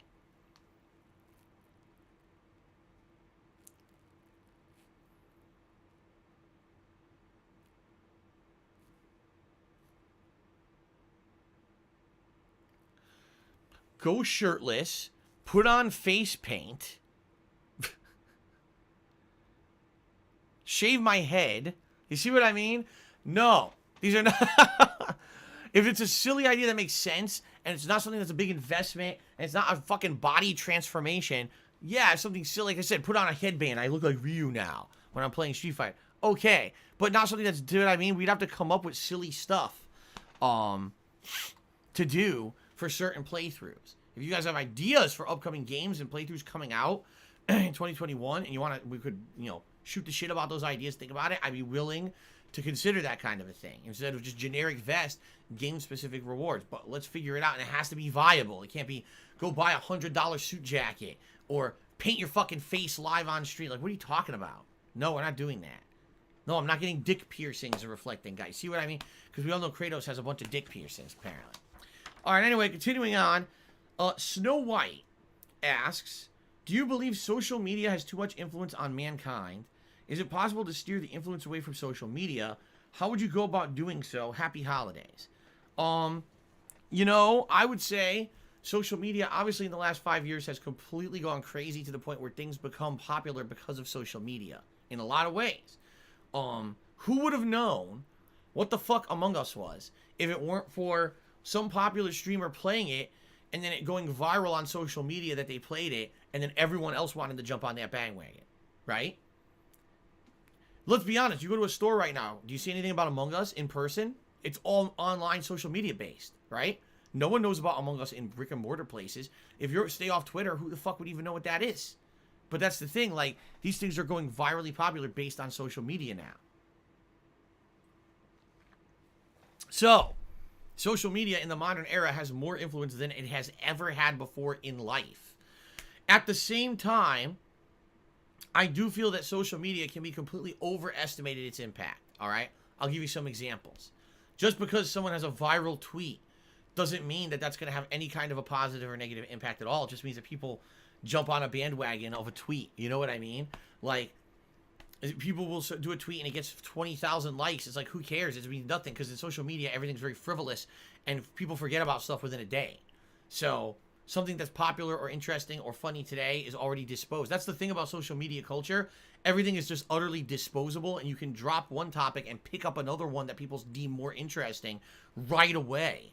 And we've seen that happen. Fall Guys was insanely huge, big social media presence, and as soon as Among Us hit, Fall Guys got brushed with a big ass fucking broom, whoop, swept to the side, and Among Us completely took over for it, right? So it's funny how that works. For me, I don't really weigh much impact on social media. I mean, let's be honest here. I'll tweet out something, and a lot of people will say, well, I actually saw what Phil said, and I either agree or disagree, but I don't react to it because we know that Phil has a bunch of hater trolls who follow him, and if anyone reacts to this stuff on Twitter, they also get harassed online. So even though I have over 25,000 Twitter followers, and I found that when I tweet stuff, I'm not kidding you, each tweet I put out usually gets thousands of interactions, whether people are just clicking on it actively to read it, people are doing stuff based off of it. You know, I want to see the picture on Phil's post or whatever. They'll check it out, but you don't see likes and you don't see retweets because people want to stay away from the troll activity, right? So I know that I have an audience. I know that people actually actively hear what I have to say on social media. So business-wise, I know it makes sense for me to be doing social media stuff. It is really my direct line of contact with you guys when I'm not on a stream. It's my way to directly talk to you and let you know what's going on with me, if my schedule is changing, personal shit that's happening, maybe a take here or there that has nothing to do with something that I would have talked about directly on a stream, or maybe it's overnight and I want to talk about something right away that I can't get to stream to talk about. You know what I mean? It definitely has importance. That instant contact, instant dissemination of news, by the way, that's another thing. News now, most people get their news from social media. Most people don't just go to CNN.com or FoxNews.com to check the news. They're going directly to their social media, whether it's Twitter, whether it's Instagram, whether it's Facebook. They're going there and seeing news stories being posted, and that's our first line influence when it comes to this kind of stuff. And so what's tricky about social media is that you can have people completely misrepresenting stuff. You can have someone making shit up and it goes viral and now you think it's real and it's not. I can't tell you how many times I've seen stuff trending on social media. Oh my God, someone's dead, someone passed away, someone got shot and it's fake, you know? But social media, that's the tricky thing about social media. There's no vetting of anything. Anyone could just post something and it goes viral. Next thing, everyone thinks it's real and it's not. So what I would say is, yes, social media does have an incredible amount of influence on humans right now. Does it have too much? To some extent, yes, but at the same time, it's a very disposable kind of culture. One thing could be important now and then immediately dismissed for something else that people deem more important or more interesting. It's weird that way. The also thing that's weird is people who don't use social media don't care and know nothing about this shit. They seriously don't. My parents do not use social media at all. They couldn't tell you about anything going on the internet or on Twitter or nothing. Everything they get is news is from TV. Like they watch the television news and stuff like that. That's how they get their information.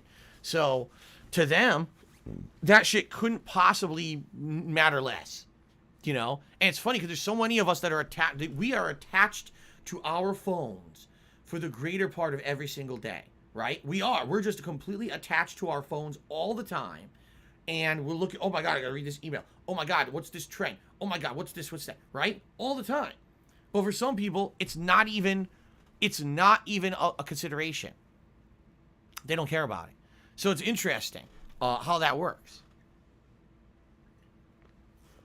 But anyway, yes, of course, I do feel that there is way too much undue influence on. You could ruin someone with a rumor on social media. You could just say, "Oh, this is true," and then it virally goes popular, and so everyone just shits on this person, and their whole reputation's ruined. And it's not true. It's pretty fucked up when you think about it, right? Okay. Randy O. Butternub is here, and he resubscribed for 9 months, so you're going to get a KFC console? No, I'm not, because it's not even a console, but thank you very much. It's good to see you, Randy O. Butternub, and thank you for the ongoing support. I appreciate that. Keep in mind, guys, I've said this before, I'll say it again, this is my only stream of the day. Once we finish with questions, and I field your questions here live on the stream, that's it. I'm not here tonight, and I'm not here tomorrow. So if you want to support, please support during this stream. I would appreciate it, trying to make up for the fact that I'm not here for 3 straight sessions that I would normally be, but I will be back on Saturday, okay? And thank you to those who have supported so far. Okay. Ladies Man 2166 asks, what's my favorite PS4 exclusive, and why? That's a tough question. What I would say is the only two series that really jump into my mind that I would be the best, absolute best in class. I take it back. There's three. Three best in class PS4 games. All right. Bloodborne, Uncharted. I guess it would be Uncharted 4, right? God of War. Those would be the three big ones for me. Now, you can argue that each franchise is better than the other for various reasons.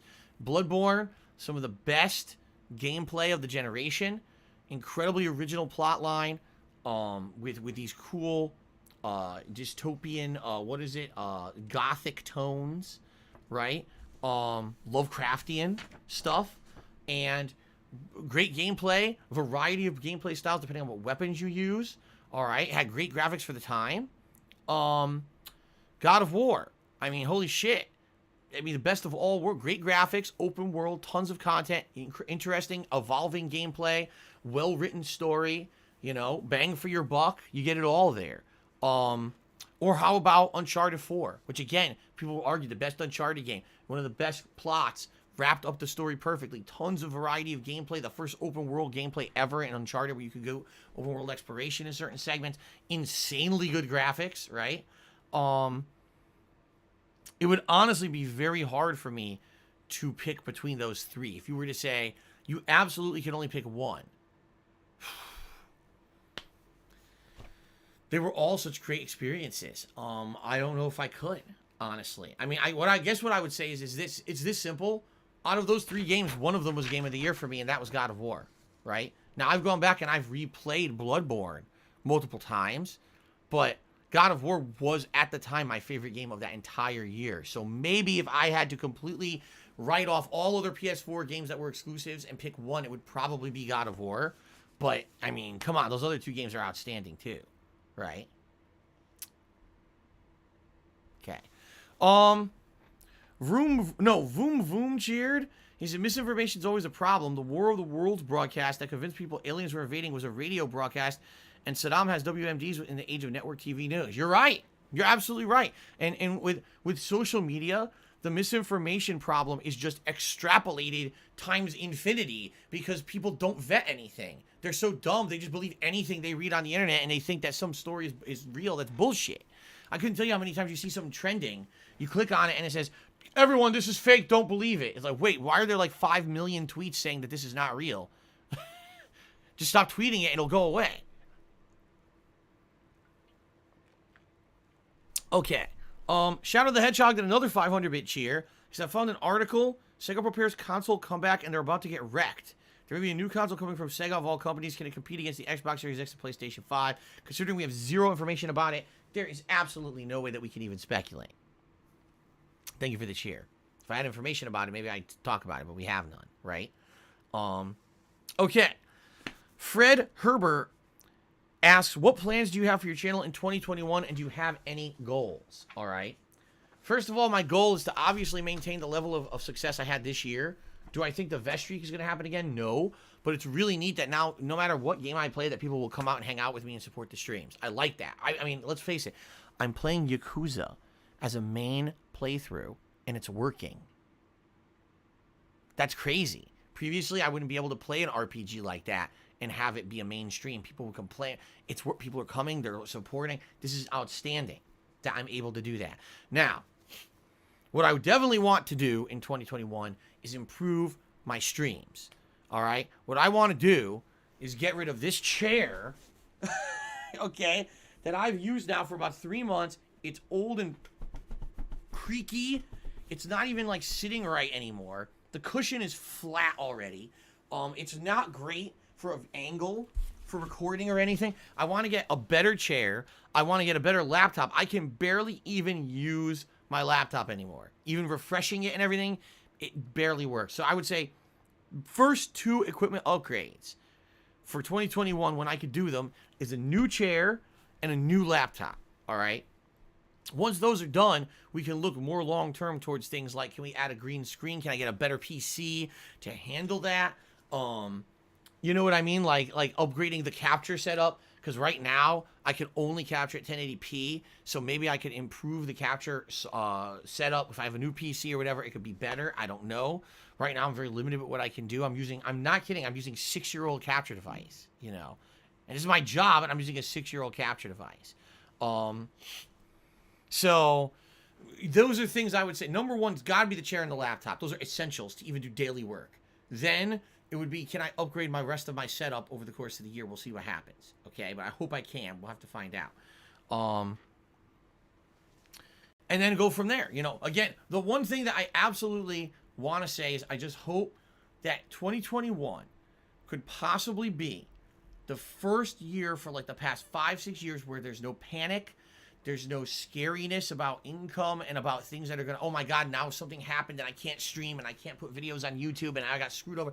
Every year there's some kind of crazy panic and shit. And now it's looking like this is setting up that this next year, maybe a fresh year where everything is good. I hope, okay? I hope that it doesn't go back to how it was where it was panic all the time and oh my God, emergency stream and this and that, you know? It sucks to have to do that shit. I hate it. I hate having a life like that. I don't want my life to be like that. So I'm hoping for the best. I'm hoping it doesn't come to that and that we get to a consistent level of success, a consistent level of nothing going on crazy behind the scenes to screw me over, and we can just enjoy streams daily and not have to worry about that kind of crazy stuff. Okay? Fair enough? All right. So, ladies and gentlemen, we still have about half an hour, if not a little longer. If you guys would like to field questions my way, to end the show. I've already answered all the forum and Twitter questions. All right. So we can now open to questions here on the show. Whatever you guys want to toss my way to end the holiday special edition of Ask the King and go from there. Again, I'll remind you one final time, I'm no night stream tonight. No gameplay or streaming tomorrow. I'm not back till Saturday. So if you want to ask a question, burning question, now's your chance. If you want to contribute to help out, because I'm not streaming for 3 streams, now's your chance. All right, guys? Okay. Would I rather have no arms or no legs? Fuck. Why you gotta ask a question like that? I mean, obviously either one would be bad. If you have no legs, you got to live in a wheelchair. You probably have a real struggle moving around mobility-wise. But work-wise, I would probably still be able to do everything I do, right? Like, I'd still be able to stream, play games. It would just be mobility-wise. If I don't have arms, I mean, that would make things incredibly challenging, I would feel. You know what I mean? I guess it would probably be tougher not having arms than legs. I mean, on a very base, frivolous level, I would say keep the arms. Okay? Infinite Sphere says, what decade do I think has the best movies? Actually, I think it's 1985 to 1995. Because I think the second half of the 80s and the first half of the 90s had some of the best movies. So there you go. There were a bunch of questions. They all scrolled off the screen, and I can't scroll up because my laptop sucks, so... Action-packed action, I don't think that, wait, from email? What are you talking about? Action-packed action is, did I answer your questions from email? I wasn't accepting email questions. I don't know what you're talking about. Questions were submitted via the forums or via Twitter. There were no email submissions, so I don't even know what you're referencing. Oops.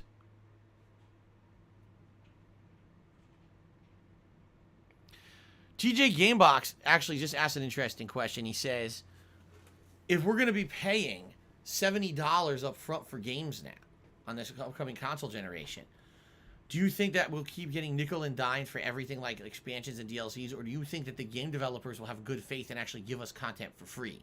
It's a good question. For example, Call of Duty, they are giving all the content this year for free. That's content they used to charge for. They used to do a season pass was very expensive. Now they don't do season pass anymore. All right. Not to say they don't have microtransactions. They absolutely do. But they give that stuff away technically for free when they used to make a profit on it. Is that because they feel they're making the $10 extra on the sale? I have no idea. You know, I don't know what to say about that. I would feel some devs who can do it might. because they feel that they'll have good faith and more people would buy their games, while other devs are just so greedy and they feel that their games are just, oh, people who buy our game every year, a new installment, they're not going to care, so why give them something for free? Charge them, right? I don't know. I mean, I guess it remains to be seen. I would like to think that if we're going to pay more money up front, that would mean more likelihood that game would be working and functional at launch, more likelihood you'll get free content. That doesn't mean shit. What I would like has nothing to do with reality, because these fucking game developers release unfinished games constantly. So, Jethro's main cheer says, you would choose to have no legs, you barely move. I just said no legs. What are you talking about?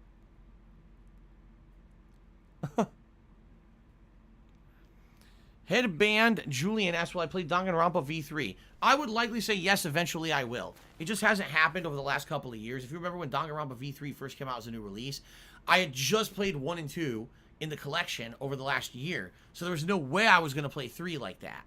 Then, I've had many Viewers' Choice events since then, and it has been nominated, but it's never been voted in. So, we'll see what happens in 2021. Maybe that'll be the year, maybe it won't be, right? Yes, 50-bit Derek, I am officially British now that I've had a mince pie and I loved it. That's correct. He says, well, I try spotted dick. See, I don't know what the spotted dick is. To my knowledge, it's some kind of like a bread with raisins or something, but I don't actually know exactly what it is. Enhanced Biscuit Mode says, well, I'll be playing King of Fighters 15 next year. I didn't even know it's coming out next year. Will I ever phase out Classic Street Fighter for another fighting game? Possibly if I want to, but right now Classic Street Fighter is the thing I love going back to and you guys love watching, so I'm not going to change it. But I like an iPad for Christmas. No, I had an iPad for many years there, almost a decade ago, and I mean, I used it every once in a while. Mostly, back then I was playing, oh god, what was it called? WWE Immortals. It was a game where it was characters like they were almost like Mortal Kombat. It was like tap to attack or swipe to attack, and I played that for like a year. And then I got tired of it. I played, what was the other one? I played a rhythm game, a Final Fantasy rhythm game I played on it. Like Theatrhythm or something shit like that. I'm pretty sure I did that. I played a Theatrhythm game and I made a video for YouTube about it or something. But outside of that, I really didn't get much use out of my iPad. I mean, everything you want to do on the internet can easily now be done on the phone. You know what I mean?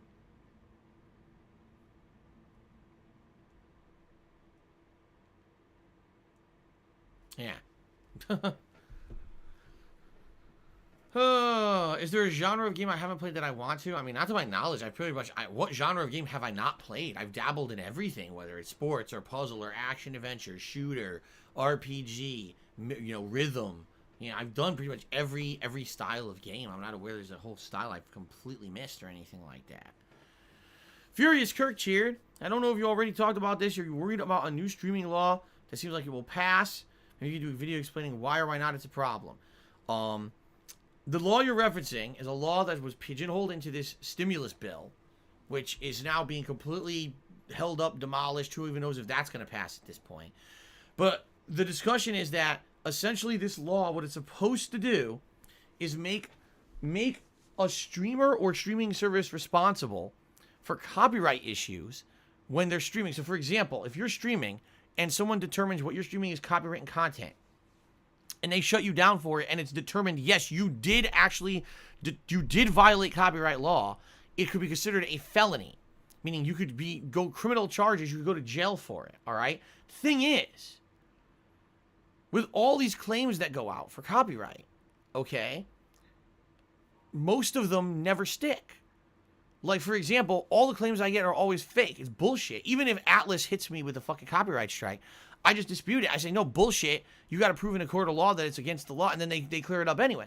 You would have basically, what this would do, if this law passes, and if it applies to a streamer like me or a content creator on YouTube, someone would have to go to court and sue about it. That's the only way that this would ever be an issue. And that's never happened. These companies have never taken it to court. You see what I mean? Because they don't care. These game companies are in a position where they feel it's free advertising, it's good benefit for them. They're not going to sue a streamer or a content creator playing their game, okay? They would have to. They would have to sue and say, no, this is copyright infringement. We're suing you for it now. Here's the lawsuit. You'd have to be found guilty of copyright infringement in court, and then it would be considered a felony, all right? But no one's done that in over, 10 plus years of content creation becoming as popular as it has. Not a single game company has sued a content creator over this at all. It's unprecedented. Okay? What people are speculating is that this law is being created for the music industry.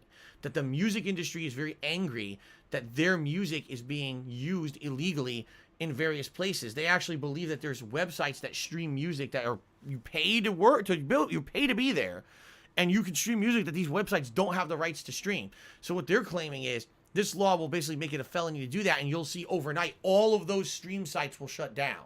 And that's all they care about. They're not claiming that they're not claiming that they're ever going to go after an individual content creator. They're claiming they want to shut down these big restreaming businesses and things that are illegally reproducing music and stuff without rights to it. Okay? Now,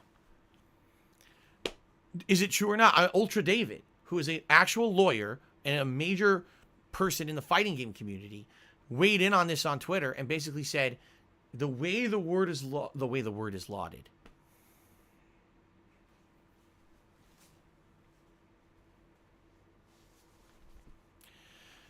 The way the law is worded, okay, it's not specific. So it's possible that the intention of the law really is to go after illegal restreaming businesses. But it's not specific enough to say that it says that that no one would ever go after a content creator like a streamer or a YouTuber.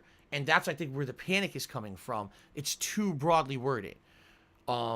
Actually, when all the panic of this started, I actually saw one of the actual groups that is lobbying to get this law passed posted up on Twitter specifically stating this is not to go after streamers and they would never go after a streamer at all, that this is basically to shut down companies, illegal companies stealing content, okay?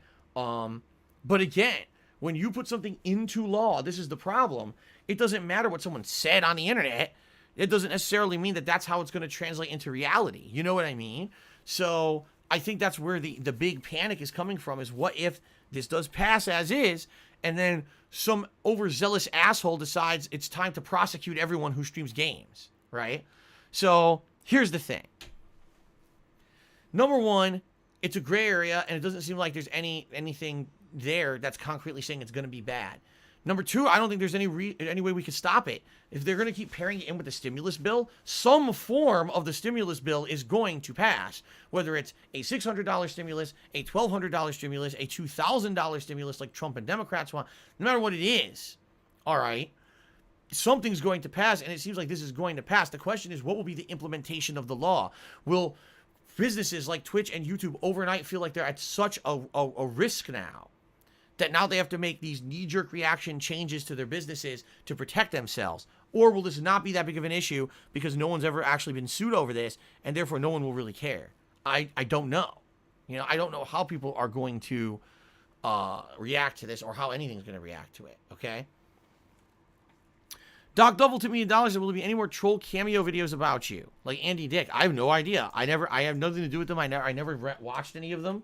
They were a complete waste of everyone's time and money, and, you know, so that has nothing to do with me. Maverick, Rob91, did 100-bit cheers. Said, will you ever do a playthrough of classic Mega Man again? These games still hold up. Have you ever tried Haggis as well? Hope you, Cat, and Jasper have a good Christmas. Last year, when the Genesis Mini was released, or the Genesis Classic, whatever it was called, I played Mega Man The Wily Wars, and if you're not aware, Mega Man The Wily Wars is the first 3 Mega Man games remade with better graphics, okay? So I already technically replayed the first 3 Mega Man games last year. Would I go further than that? Maybe, if they're digitally available. I don't know if they are. Maybe I would if people wanted to see that again. I love the classic Mega Man games. You know, I've just played the AVGN game yesterday that is a twist and a spin on the classic Mega Man games, okay? Jethro's main cheers, I think. Oh, by the way, says, did I ever try Haggis? Never tried Haggis before, so I don't even know what it is. I don't know what Haggis is. Nope. Jethro's main did a 50-bit cheers. I think what's going on, a lot of people feel streamers have had it easy and something's going to change soon. Like what happened with YouTube. If it happens, it's when this bubble will burst. I feel, here's what I feel. All right. I feel that actually is correct. But what it's correct in is assessing streamers who have just blatantly and outright 100% ignored any kind of abidance by the law and thought that they would just do whatever they wanted because Twitch never enforced anything. So there are streamers, big streamers, I'm not talking little rinky-dink people. These are people who they have created 5-10 years of content on Twitch that all has copyright music in it. And it was all, I have a playlist bot that you type in a command, it'll play a fucking a licensed song that I have no rights to play on my stream. And they have 10 years of content of having that illegal music in their content. Yeah, those people are going to get screwed. You literally broke the law for 10 years. Like, outright broke the law. You knew you were doing it. And just because Twitch didn't enforce the law, you thought you were okay. Obviously, that's a problem, right? Versus people who are just streaming games. We've been doing this for a decade, and every game developer out there has said, we're fine with it. We don't consider it a violation of copyright law. Go ahead and do it. We're not going to prosecute or nothing because we feel that this is something beneficial to us. Has it ever actually gone to court and been argued that a stream or a game playthrough on YouTube is a transformative work? No. It might one day. There's people who are on various sides of the law here who believe different things about it. But it's never happened. And we, has like any game company come out and expressed that this is what they want to do? No. And a game company would have to sue. Again, sue. They actually would have to sue you to stop you from doing a game stream. They actually would have to have a legal filing, pay thousands of dollars to stop you from actually doing a game stream or a video on YouTube, because they could issue a copyright strike, but it will only stick if they actually sue you. So this has to be very serious, okay? But you're right, Jethro's man. The way I feel is that there has been people who've been getting away with stuff, over the top stuff. Like, I mean, I can't believe when I first came to Twitch, people were like, "Well, you're gonna set up music with playlists and the bot and everything, right?" And I was like, "What?" Yeah, people were like, "Yeah, that's what everyone does. They got a bot that you type in a command, people can request these copywritten songs." Like, what? Like real music, like from the radio? Yeah, real music from real artists. Just play it on my stream. Why do you think that's okay? See, like, I don't even understood how anyone thought that would be, you would be able to get away with that forever.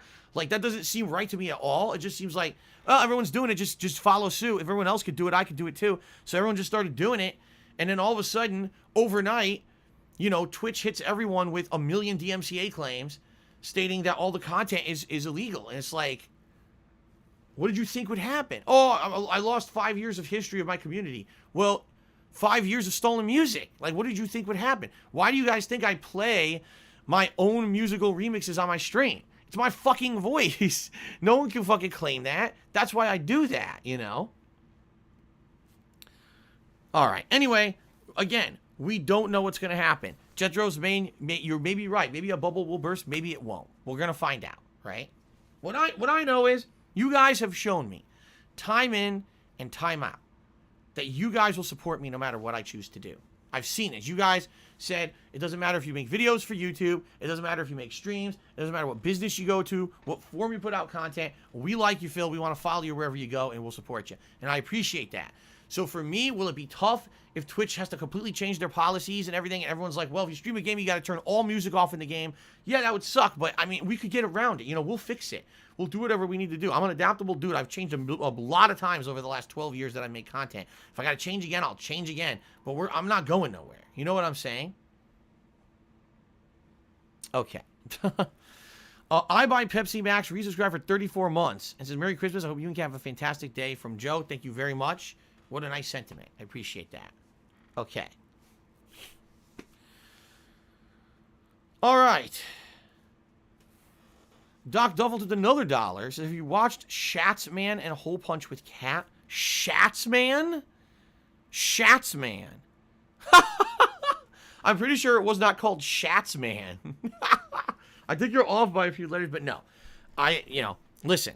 I haven't watched or been associated with anything with John in many years, and I won't be doing that in the future. There's no relationship to anything I do, and no desire to reminisce about the past. So, the one exception would be when you guys nominate stuff for my retrospective events. Maybe I'll give it a look, and that's about it.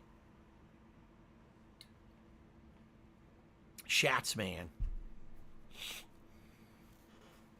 Okay. All right, guys, so we're winding down here. Last you know, last segment here. If anyone else has any major question, I mean, anything holiday themed you want to ask, anything else, anyone, last chance to contribute, because again, I won't be here tonight or tomorrow. I'll be back on Saturday. We'll talk a little bit about that when the content ends. I'll give you the schedule just to recap and everything. What's my favorite Mega Man game? Asked Broccoli. Probably Mega Man 3. 2 is really good, but I feel 3 refined it better.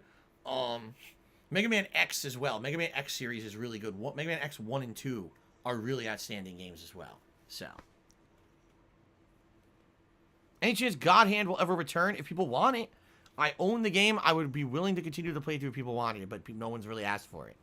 How are my parents? They're all right. I'm actually going to call them tonight after dinner to see how they're doing. Last I spoke with them last week, they were in the midst of a snowstorm. So I'm checking in with them tonight to see how they're doing. What's the least amount of clothing I wore on stream? I mean, a t-shirt and pajama pants. That's about it. Super Flash just cheered. He says, Big Ups, can you wish Wings a Merry Christmas? I would love to see you guys collab. Merry Christmas to Wings of Redemption. We're never doing a collab. There you go.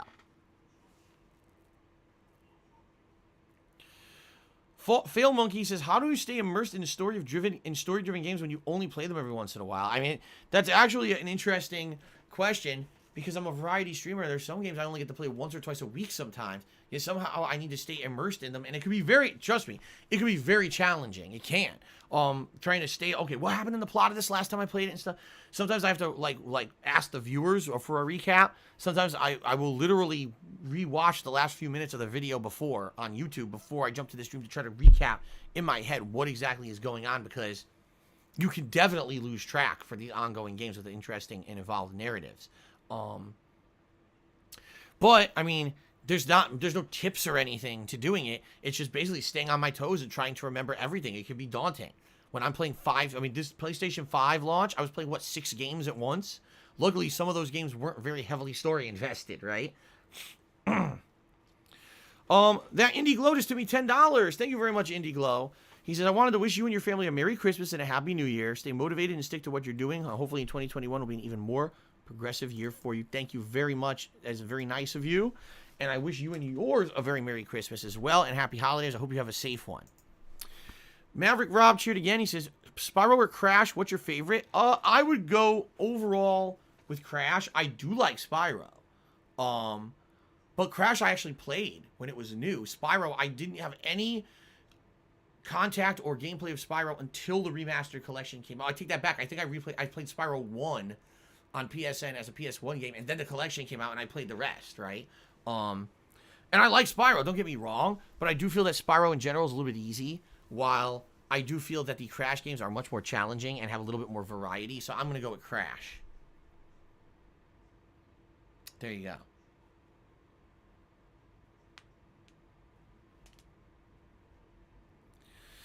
All right, guys, any other questions?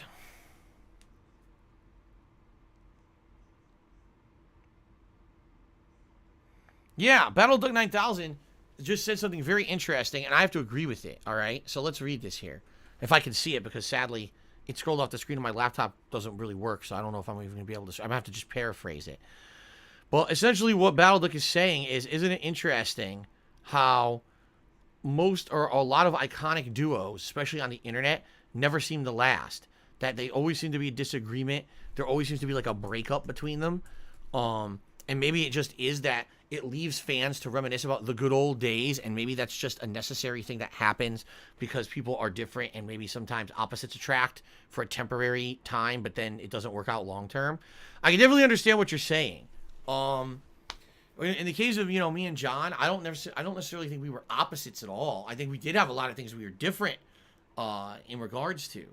But we also had a lot of similarities. We were both lovers of Street Fighter. We were both lovers of pro wrestling. We had a lot of common things that drew us together as people. And then when we were actually making content on those subjects, it clicked. You know what I mean? Our commentary style, doing that improv commentary, going back and forth off of each other during a game playthrough, it clicked very well. All right? Obviously, our understanding of our relationship was different. Okay? I thought John was perfectly happy being someone coming and hanging out with me and having fun once a week playing games, getting paid for. For me, when we play games, that wasn't work. And I'm serious about this too. I never felt that when I sat down with John Rambo to do a gameplay session that we were doing work. That was fun to me. That was seriously like fun to me. Wow, we're having a good time. This is a time when I don't have to be doing these playthroughs by myself, which felt like work. Instead, it was like I'm having fun with a friend playing a game, and somehow we're recording it and making money doing it. All right? Even when I had to set up and we did the wrestling commentary show and everything, that's how I always felt. Like, it was fun to me. That was a fun thing to do with a friend. And if ever John ever said, I don't want to do it ever again, I would be okay with it. Like, it sucks because it was super fun. There was a following doing it. But if he ever didn't want to do it ever again, he could have just said so, and that would have been it. You know what I mean? And not to say, by the way, that doing those long gameplay sessions wasn't feeling like work. By the time that you're done with a 10 to 12 hour session and you're hashing it out to try to really finish a game, it could take a lot out of you, okay? But it was always fun. You know what I mean? Like, I'm serious about this. The time that I spent with Rambo was kind of the time where I got a relief from doing the content solo, all right? John apparently didn't see it that way. He must have seen it like it was work, the driving to and from my place.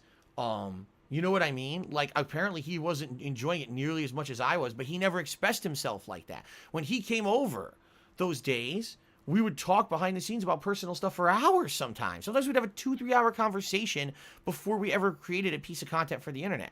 So why he felt that, like, I wasn't being a good friend to him or whatever, it really blew my mind, you know, when he made that video and said stuff like that. And I was like, yeah, wow. Completely blindsided, because again, not anything he ever talked to me about. Ultimately, I feel what it is there were just differences between us. I don't feel that John wanted to be a internet persona. He wanted to put out fun content for the internet, and he enjoyed having a following. He didn't want to have his whole life thrown out there on the fucking internet. You know what I mean? Like, he wanted to have private stuff. He wanted to have stuff that was no one's business and not exposed to the internet. And I think what ended up happening there was when I moved across the country and we had said we were going to continue to make content together. And he didn't want to do it or just kept making excuses to not do it. It kind of started to expose stuff in his life, that reasons why, and he didn't like that. He didn't like being hounded. Why are you not in Phil's content? Why are you not doing Smart Guys? Why are you not doing game? He didn't like that.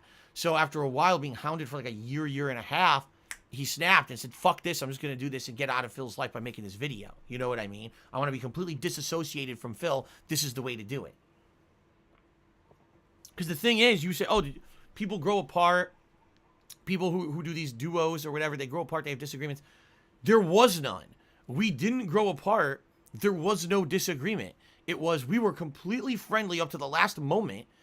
I moved. We still maintained contact. Then over time, he didn't want to do content with me like he said he was going to do. He made excuses and lied apparently about it. And then he stopped responding to my messages. So it was like, it was all on his end. It wasn't ever me choosing to not be his friend. He actively destroyed the friendship from his end because apparently he didn't want to live with the repercussions of being my friend and all that took. Meaning being harassed online by people constantly about why he wasn't in my content. I could understand that. I can totally understand that. I just wish he had been transparent with me about it. He was never transparent with me about it. And that's what really irks me about the whole situation, making me look like the villain when I didn't even know what was going on. Okay? But anyway, it's funny that you talk about this because there are other duos that fall, like, for example, wasn't just recently, like in the last year or 2 years, there was that duo that was always together, and then they just recently broke. Was it not? Who was it? Who was it that broke up? I can't remember. You guys had told me about it. I don't even know who they were, but you guys had talked about it and told me about it. Yeah, Super Best Friends Play. That was it. Super Best Friends Play. They apparently, behind the scenes, ended up hating each other and lied. They were just only doing it for the money, and no one really knew that their relationship had fallen apart, and they were only doing it for the money. Smosh. I don't even know what Smosh is. Apparently them too. People are saying Smosh. The one to me that comes to mind, Screw Attack. When I used to watch Screw Attack, which doesn't exist at all anymore, but when I used to watch Screw Attack at the height of their popularity, all right, it was Handsome Tom and Stuttering Craig, and then all the people that came around them. Well, the two of them had a giant disagreement about the future of the company, but it just so happens that apparently Stuttering Craig technically owned the company, so Tom left, did his own thing, and kind of faded him to obscurity, while Stuttering Craig continued to make content for Screw Attack and grew the company for several years after that. That was huge because they were on camera. They were perfect duo. They played off each other. Like, that was one of the duos that kind of inspired me to say, oh, I could do fun cooperative content, you know? And it would be really cool. And they fell apart too. Like, so many people, I feel, people can say that they fell apart over the year. Oh, is that true? AVGN and Mike, is that true that Mike Matei also had a falling out with AVGN and now they're breaking up? Yeah. It's just very odd, right? It's just very odd to me that this was the case. I don't know what the fuck you're talking about, Sage Fox Socks. John never asked me to pay gas money. I would pay him. The way it worked, John and I, we had a relationship where he would come and he would do content with me every week. And actually, we would wait a week or two and we would see the results of the videos we put out, and I would give him half of the profit. That's how it worked. It's like we would wait maybe like for the end of the month, and I would look at all the cumulative views we got and the money that was made on those videos. At the end of the month, he gets half, I get half. That's how it worked. It was even Steven fair.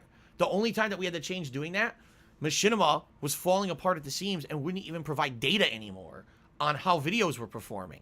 I couldn't, on YouTube, find out how my videos were performing. So instead what we did is we agreed on a flat rate that I would pay him for every visit, and he would get paid that, and he was very happy with that. So, they lied in their video. If they distinctly said that John asked for gas money, yeah, he never asked me for gas money. That's not true at all. It's not true at all. It was based always, it was half of what the profit was on the videos after about a month, or later on, it was a flat rate that I would pay him because we couldn't figure out how much the videos made money-wise anymore. And actually, a lot of the times, I was paying John more than what the videos were making during that last 1 to 2 years because, remember, my YouTube channel popularity was dipping. So a lot of the co-op stuff that we did wasn't making many views anymore, so I was paying him more than the videos were making. But it was worth it because, number one, I knew I was helping a friend out because he needed the money. And number two, because it was fun to have him around for that content, you know? Anyway, I'm not going to sit here and talk about this. It's stupid. It has nothing to do with holidays. You guys got me all derailed now. Fruits07, Chitty said, Merry Christmas to you and Kat. Merry Christmas to you, Fruits. Thank you very much. Hot Stuff Chris, resubscribed for 49 months. Thank you very much, Hot Stuff Chris. I appreciate the ongoing support of 49 months. Outstanding amount of support. Thank you so much. Crash Bandicoot Cheer, what irks you is not paying Howard's friends for their hard work and saying they never asked for money. I'm sorry, Phil, but don't lie. That's 100% true. They never asked for money. They specifically told me up front, I said, do we want to have an agreement on how much you'll get paid? And they said, we don't want money. We want you to give exposure to our projects and our channels so that we can grow naturally from this. And once we're done with your project, we can get popularity and make money for ourselves. That's exactly the truth. 100%. We had a whole meeting at a Starbucks where we all sat at a round table and talked out these details. That's what happened. So if they said otherwise, they're liars. They're absolute fucking liars. You know what I was told when they didn't want to do it anymore. Okay, I was told that they got too personally busy in their personal lives to do it anymore. They were too busy. They didn't care about it anymore. They wanted to move on. They had looked at their own channels, so that they weren't getting any kind of growth or popularity as a result of working on Project 7, and therefore that was it. I would have paid them. I had no problem paying them. I liked doing the series. They didn't want money. If they said otherwise, they lied. I don't care what else they fucking said. They're liars. But again, this is over 5 years ago. I don't know why people love bringing up the past because there's nothing going on in the present that's dramatic. Right now, things are good, right? Things are good. Everything's going fine. There's no crazy drama. Let's bring up stuff from 5 years ago, right? What is wrong with people? Like, why would you even ask me a stupid question like that? And by the way, I've said this before. All you're doing is having me repeat myself. I've talked about this before. This is not new information at all. This is all common info that's been talked about before. Hold on 1 second because I got a tip, and of course I have to verify if it's real, and I hate having to do this live, but I have to. And I agree with you, Jerk Story says, you know, the John Rambo content, co-op content was great, and that's why they want him back. Yeah, he's not coming back. He's gone off the internet for like 2 years. He's out of my content for 5, guys. He ain't coming back. It's time to move on. Like, seriously. It's time to move on. Enough of this nonsense, right?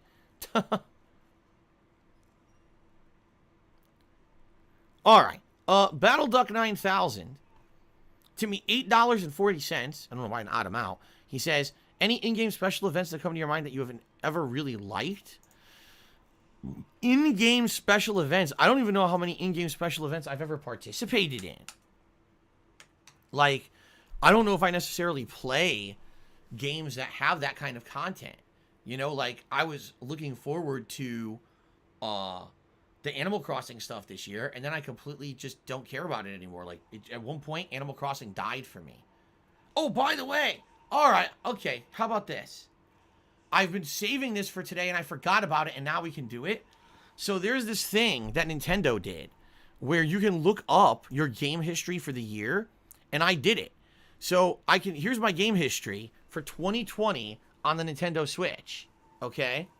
My total hours played, 313 hours of gameplay on the Nintendo Switch this year. Compared to the year before, only 174 hours. I almost doubled the amount of time that I was playing on the Nintendo Switch this year. That's pretty interesting. That means that Nintendo did a good job and it really kept my interest this year. Interestingly enough, though, listen to this stat. This year I played 12 games on the Switch. Last year I played 13. So what that means is that I actually played more games in 2019, but the games held my interest way more in 2020, to the point where I did giant playthroughs of them. You see what I mean? Your most played games by hours, Animal Crossing's number 1. It doesn't actually, I don't think it says how many hours, unless, oh wait. It does. Hold on, it's loading. Wait, no it doesn't. Oh, I thought it would, it didn't. When I clicked on it, all that happened is it takes you to the game page. I thought it was going to tell me how many hours, but it didn't. Darn. So, Animal Crossing was number 1. No surprise there with the amount of times that we did Animal Crossing streams, right? Number 2 was Fire Emblem Three Houses. Not surprising there with how long that game playthrough was over the course of 2020, right? Pokemon Sword was number 3. Why? Because I played 2 DLCs. Remember? I did the Crown Tundra, but also I did the one before that, the Isle of Armor, and each DLC there was like probably 10 to 20 hours. So that's why. Now the thing is, if this also included the original playthrough of Pokemon Sword from last fall, plus all the content I did this year, likely that game would have been number 1. But it's not, because it separated it from year to year. You see what I mean? Remember, Pokemon came out in November 2019. Mario Kart, Paper Mario and the Origami King was number 4. That was the 4th most played game this year, because it was a long RPG playthrough. And number 5, Deadly Premonition 2 was the 5th most played game. It actually says in 2019, my top games, number 1 was Pokemon Sword, not surprising. Number 2 was Mario Maker 2. Considering that I played through the full campaign and then did multiple streams of the other content, that's not surprising. Number 3 was the Super Nintendo emulated games, which is considered a title of itself on the Switch. That's not surprising because remember, I did multiple full playthroughs on there. Although those games are shorter, I played a bunch of them. Number 4 was Luigi's Mansion 3, and number 5 was Legend of Zelda Link's Awakening. So there you go. I thought that would be interesting to kind of talk about that because I've been saving that up. I did that 2 days ago, and I kept forgetting to talk about it. So, okay. All right, Cashmere Goat Cheers says, when will you visit PW Dub's Island and Animal Crossing? If never, why not? I'm pretty much done with Animal Crossing. If you guys haven't noticed, I haven't done anything in it. I haven't done any of the holiday content. I'm done with the game. My wife is too. Like, we were the biggest fans of the game earlier this year. But now that gaming has opened up and there's way more games available, they're just way more interesting. So I'm probably never going back to it ever, being honest.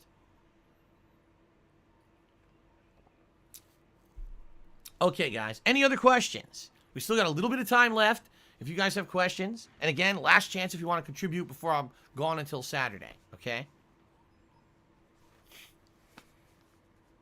I know I missed a ton of questions. She-Wolf is asking the dumbest question ever. You ready? Would you rather have finger-length legs or leg-length fingers?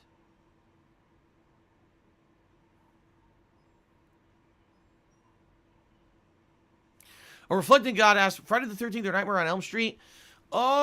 See, Nightmare on Elm Street is better for comedic value.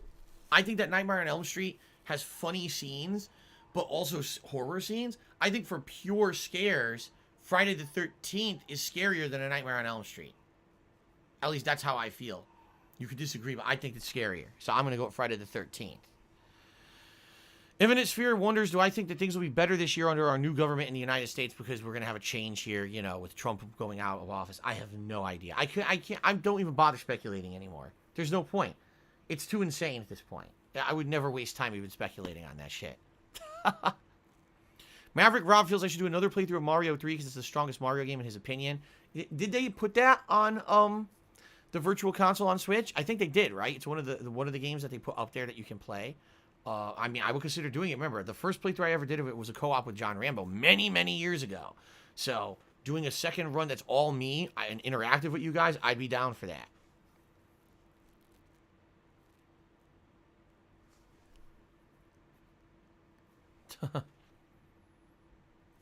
Ooh.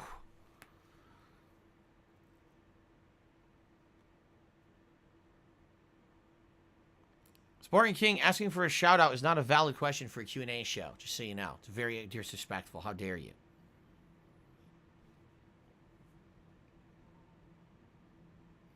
Does streaming games and playing games for a living detract from me playing them for my own personal enjoyment? No. Really the only difference between what I do now and what I did before is that I just don't, the offline sessions that I used to do for things like grinding and stuff are different.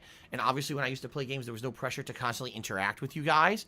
But for the most part, I'm way more serious about games now than I was before I was a content creator. You know, like, I get to play way more games. I get to experience way more games. I have fun with games that I never, if I was just playing for myself, I never would be exposed to half the games that I'm exposed with doing it with you guys every day. You know what I mean? Like, I wouldn't even know that these games exist half the time. So, no, I get more out of games by far being a content creator and streamer than I ever did beforehand, for sure.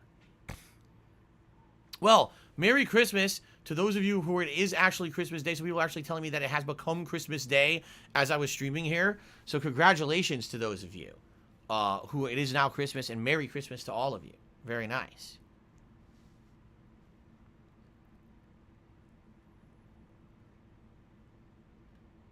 How hyped am I for Super Nintendo Land? I mean, eventually I would love to go there. And like I said, that would be like a dream honeymoon for me and my wife to do fun stuff, but all that's not game related, but also have like a gamer related thing, because we both played the classic Super Nintendo games and stuff growing up, and we would love to go to that land together and experience it if and when it ever happens and is safe in the United States. So, we love it. That would probably be one of the major things we'd love to do.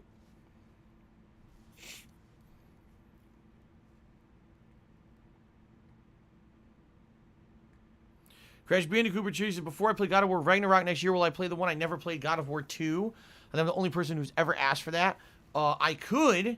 I do own the collection. If I remember correctly, they re-released an HD collection for PS3?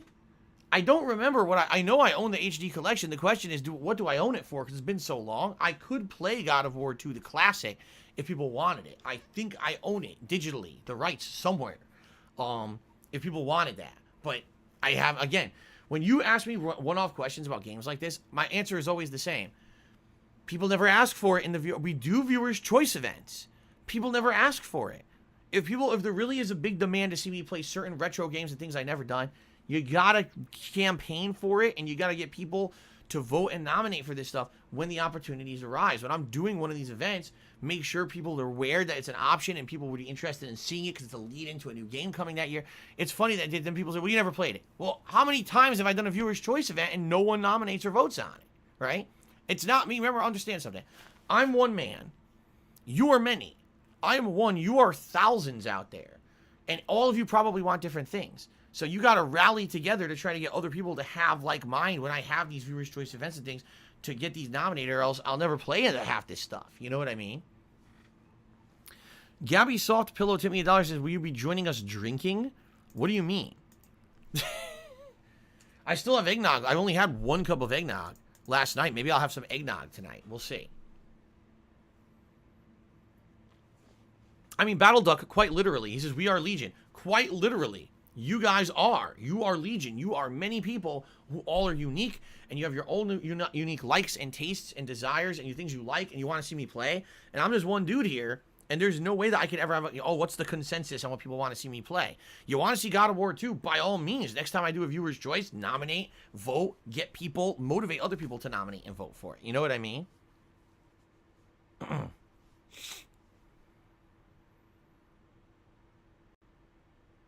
Oh my, now people are just getting really stupid with some of their questions, which always happens when I go long on a show like this. They start asking some of the dumbest shit, and I'm just not going to waste time with it. So I'll give it like one more minute here. We'll see if there's any more legit questions I can answer, any more contributions to shout out. If not, I guess we're going to adjourn for the holiday. Okay, everyone. And again, thank you. Shout out to the Hedgehog for the many cheers today. Thank you to everyone who subbed. Thank you to Shadow of the Beast for the top tip of the day. I appreciate that very much. Thank you, thank you. Happy holidays to you too, Frappelant.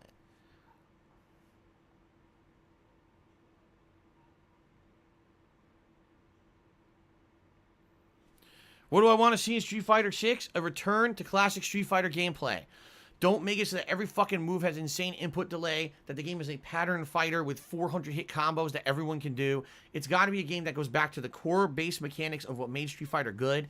Good spacing, good ranged and up-close combat, good footsies. Maybe you want to put a flashy move or combo or ability in there every once in a while. Great, but you can't make the whole game garbage pattern play that's watered down for 4-year-olds. That's what Street Fighter V is. It's the most boring fucking fighting game I've ever played. It's super duper easy mode garbage, safe mode crap. You don't play it in a reactionary way where you can react to what someone's doing and counter them. You can't really outplay someone. All you can do is predict and out-pattern someone. That's not a fun fighting game, in my opinion. It needs to go back to its roots to get back that core mechanic that made Street Fighter special at the beginning of everything back in the 90s. It needs to reset. It has to hit that reset button. That's my opinion on that. Woo back, baby. No, remember, Jasper's an indoor cat. Jasper's an indoor cat. He cannot go outdoors. He's not going to be playing. He says, are there any other cats in the community? To my knowledge, no one here has an outdoor cat. People may have cats, but there's actually 1 or 2 outdoor cats that are like an apartment complex 1 or 2 over, and sometimes they come into our backyard. And of course, Jasper goes crazy when he sees them in the backyard through the back door, but we can't let Jasper outside. Not safe. Crash Bandicoot cheers said, that's the thing I would love to see in a game. There are a lot of idiots who just vote on the same games all the time. A game you never played before would be refreshing. I agree with you. I agree with you wholeheartedly, Crash Bandicoot. People are now asking questions I've already answered on the show, which is why I'm ignoring them. Super Flash as well as She-Wolf. I already answered those questions on this show.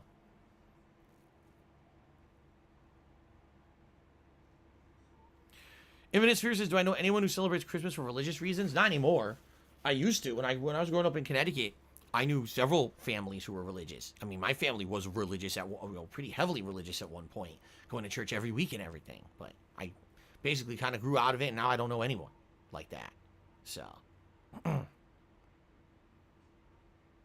Melody Zelda says, can I have your empty PS5 box? Well, the PS5 boxes are selling for about $80 to $100 on eBay. So, yeah, we can talk. We can negotiate price if you email me. darksidephil@hotmail.com. I'm kidding, by the way. No, I'm not going to sell my fucking PS5 box. So stupid. It's not happening. Oh, my God.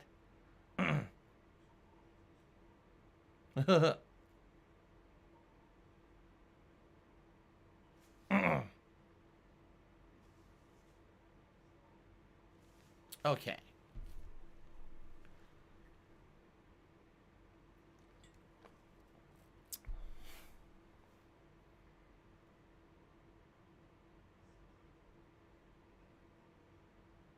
All right, any other last chance, guys? Absolute last chance. I've already kind of overstayed my welcome, making this episode extra long. Last chance to answer questions. No, Crash Bandicoot 2020 has not been my worst year. Absolutely not. It's a bad year for a lot of people. It has not been my worst year.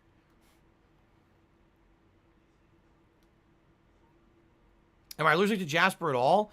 When Jasper first moved in, I'm not going to lie, I actually had a lot of itchiness. And I'd say within maybe 2 to 3 weeks, it went away. What it is my body's not used to having pet dander around it all the time. But after a few weeks, I built up an immunity to it, and now I'm okay. It doesn't bother me at all. So.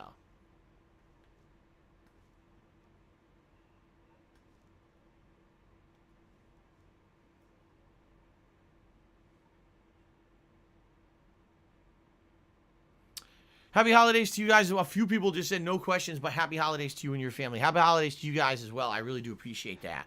Ow. I really do appreciate you hanging out with me yesterday and today.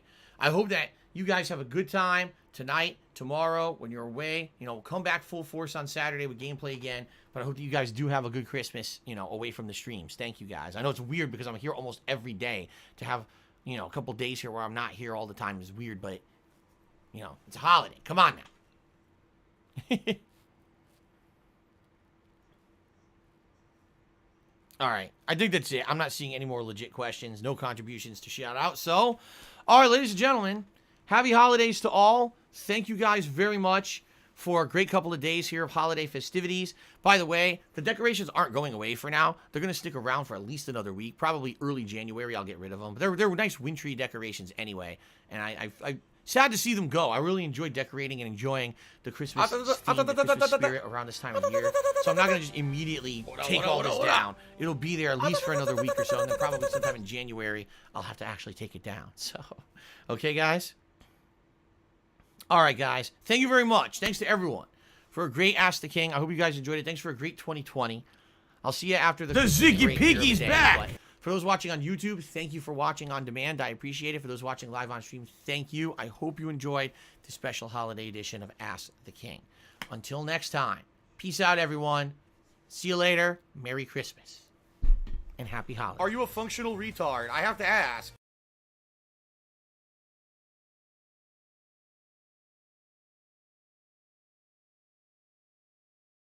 All right, guys. So just a reminder. The show is over, by the way. Just a reminder. I come back on Saturday with Yakuza 7 on the main stream. And yes, the return of Throwback Street Fighter on the late stream. I know you guys are excited for that because you guys loved the Throwback Street Fighter when I did it last week. And I can't do it on Friday because I'm not here tomorrow. But I'll be back on Saturday. Again, thanks, guys. You guys were a great audience. Great contributions. I appreciate all of that. And I do hope to see you on Saturday. All right, guys? All right. Thank you very much. See you then later.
innovation, otherwise known as autopack.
Senseless motion, sold as innovation.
we all have future pants.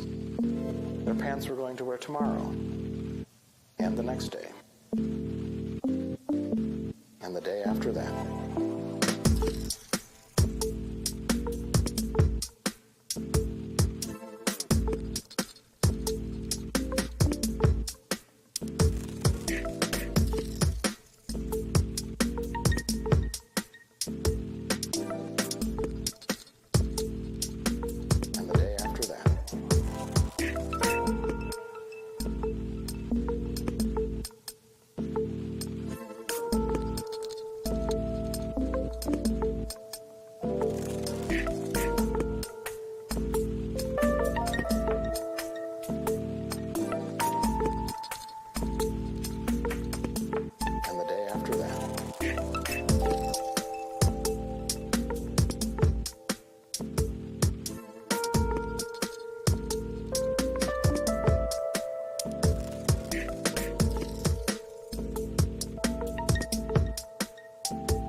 We all have future pants. They're pants we're going to wear tomorrow, and the next day, and the day after that.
sight, and I hope that regret.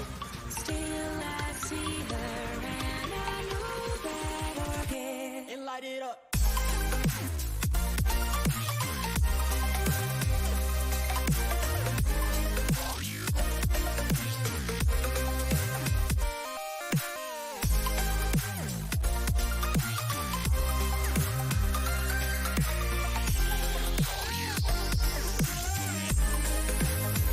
I be counting stacks.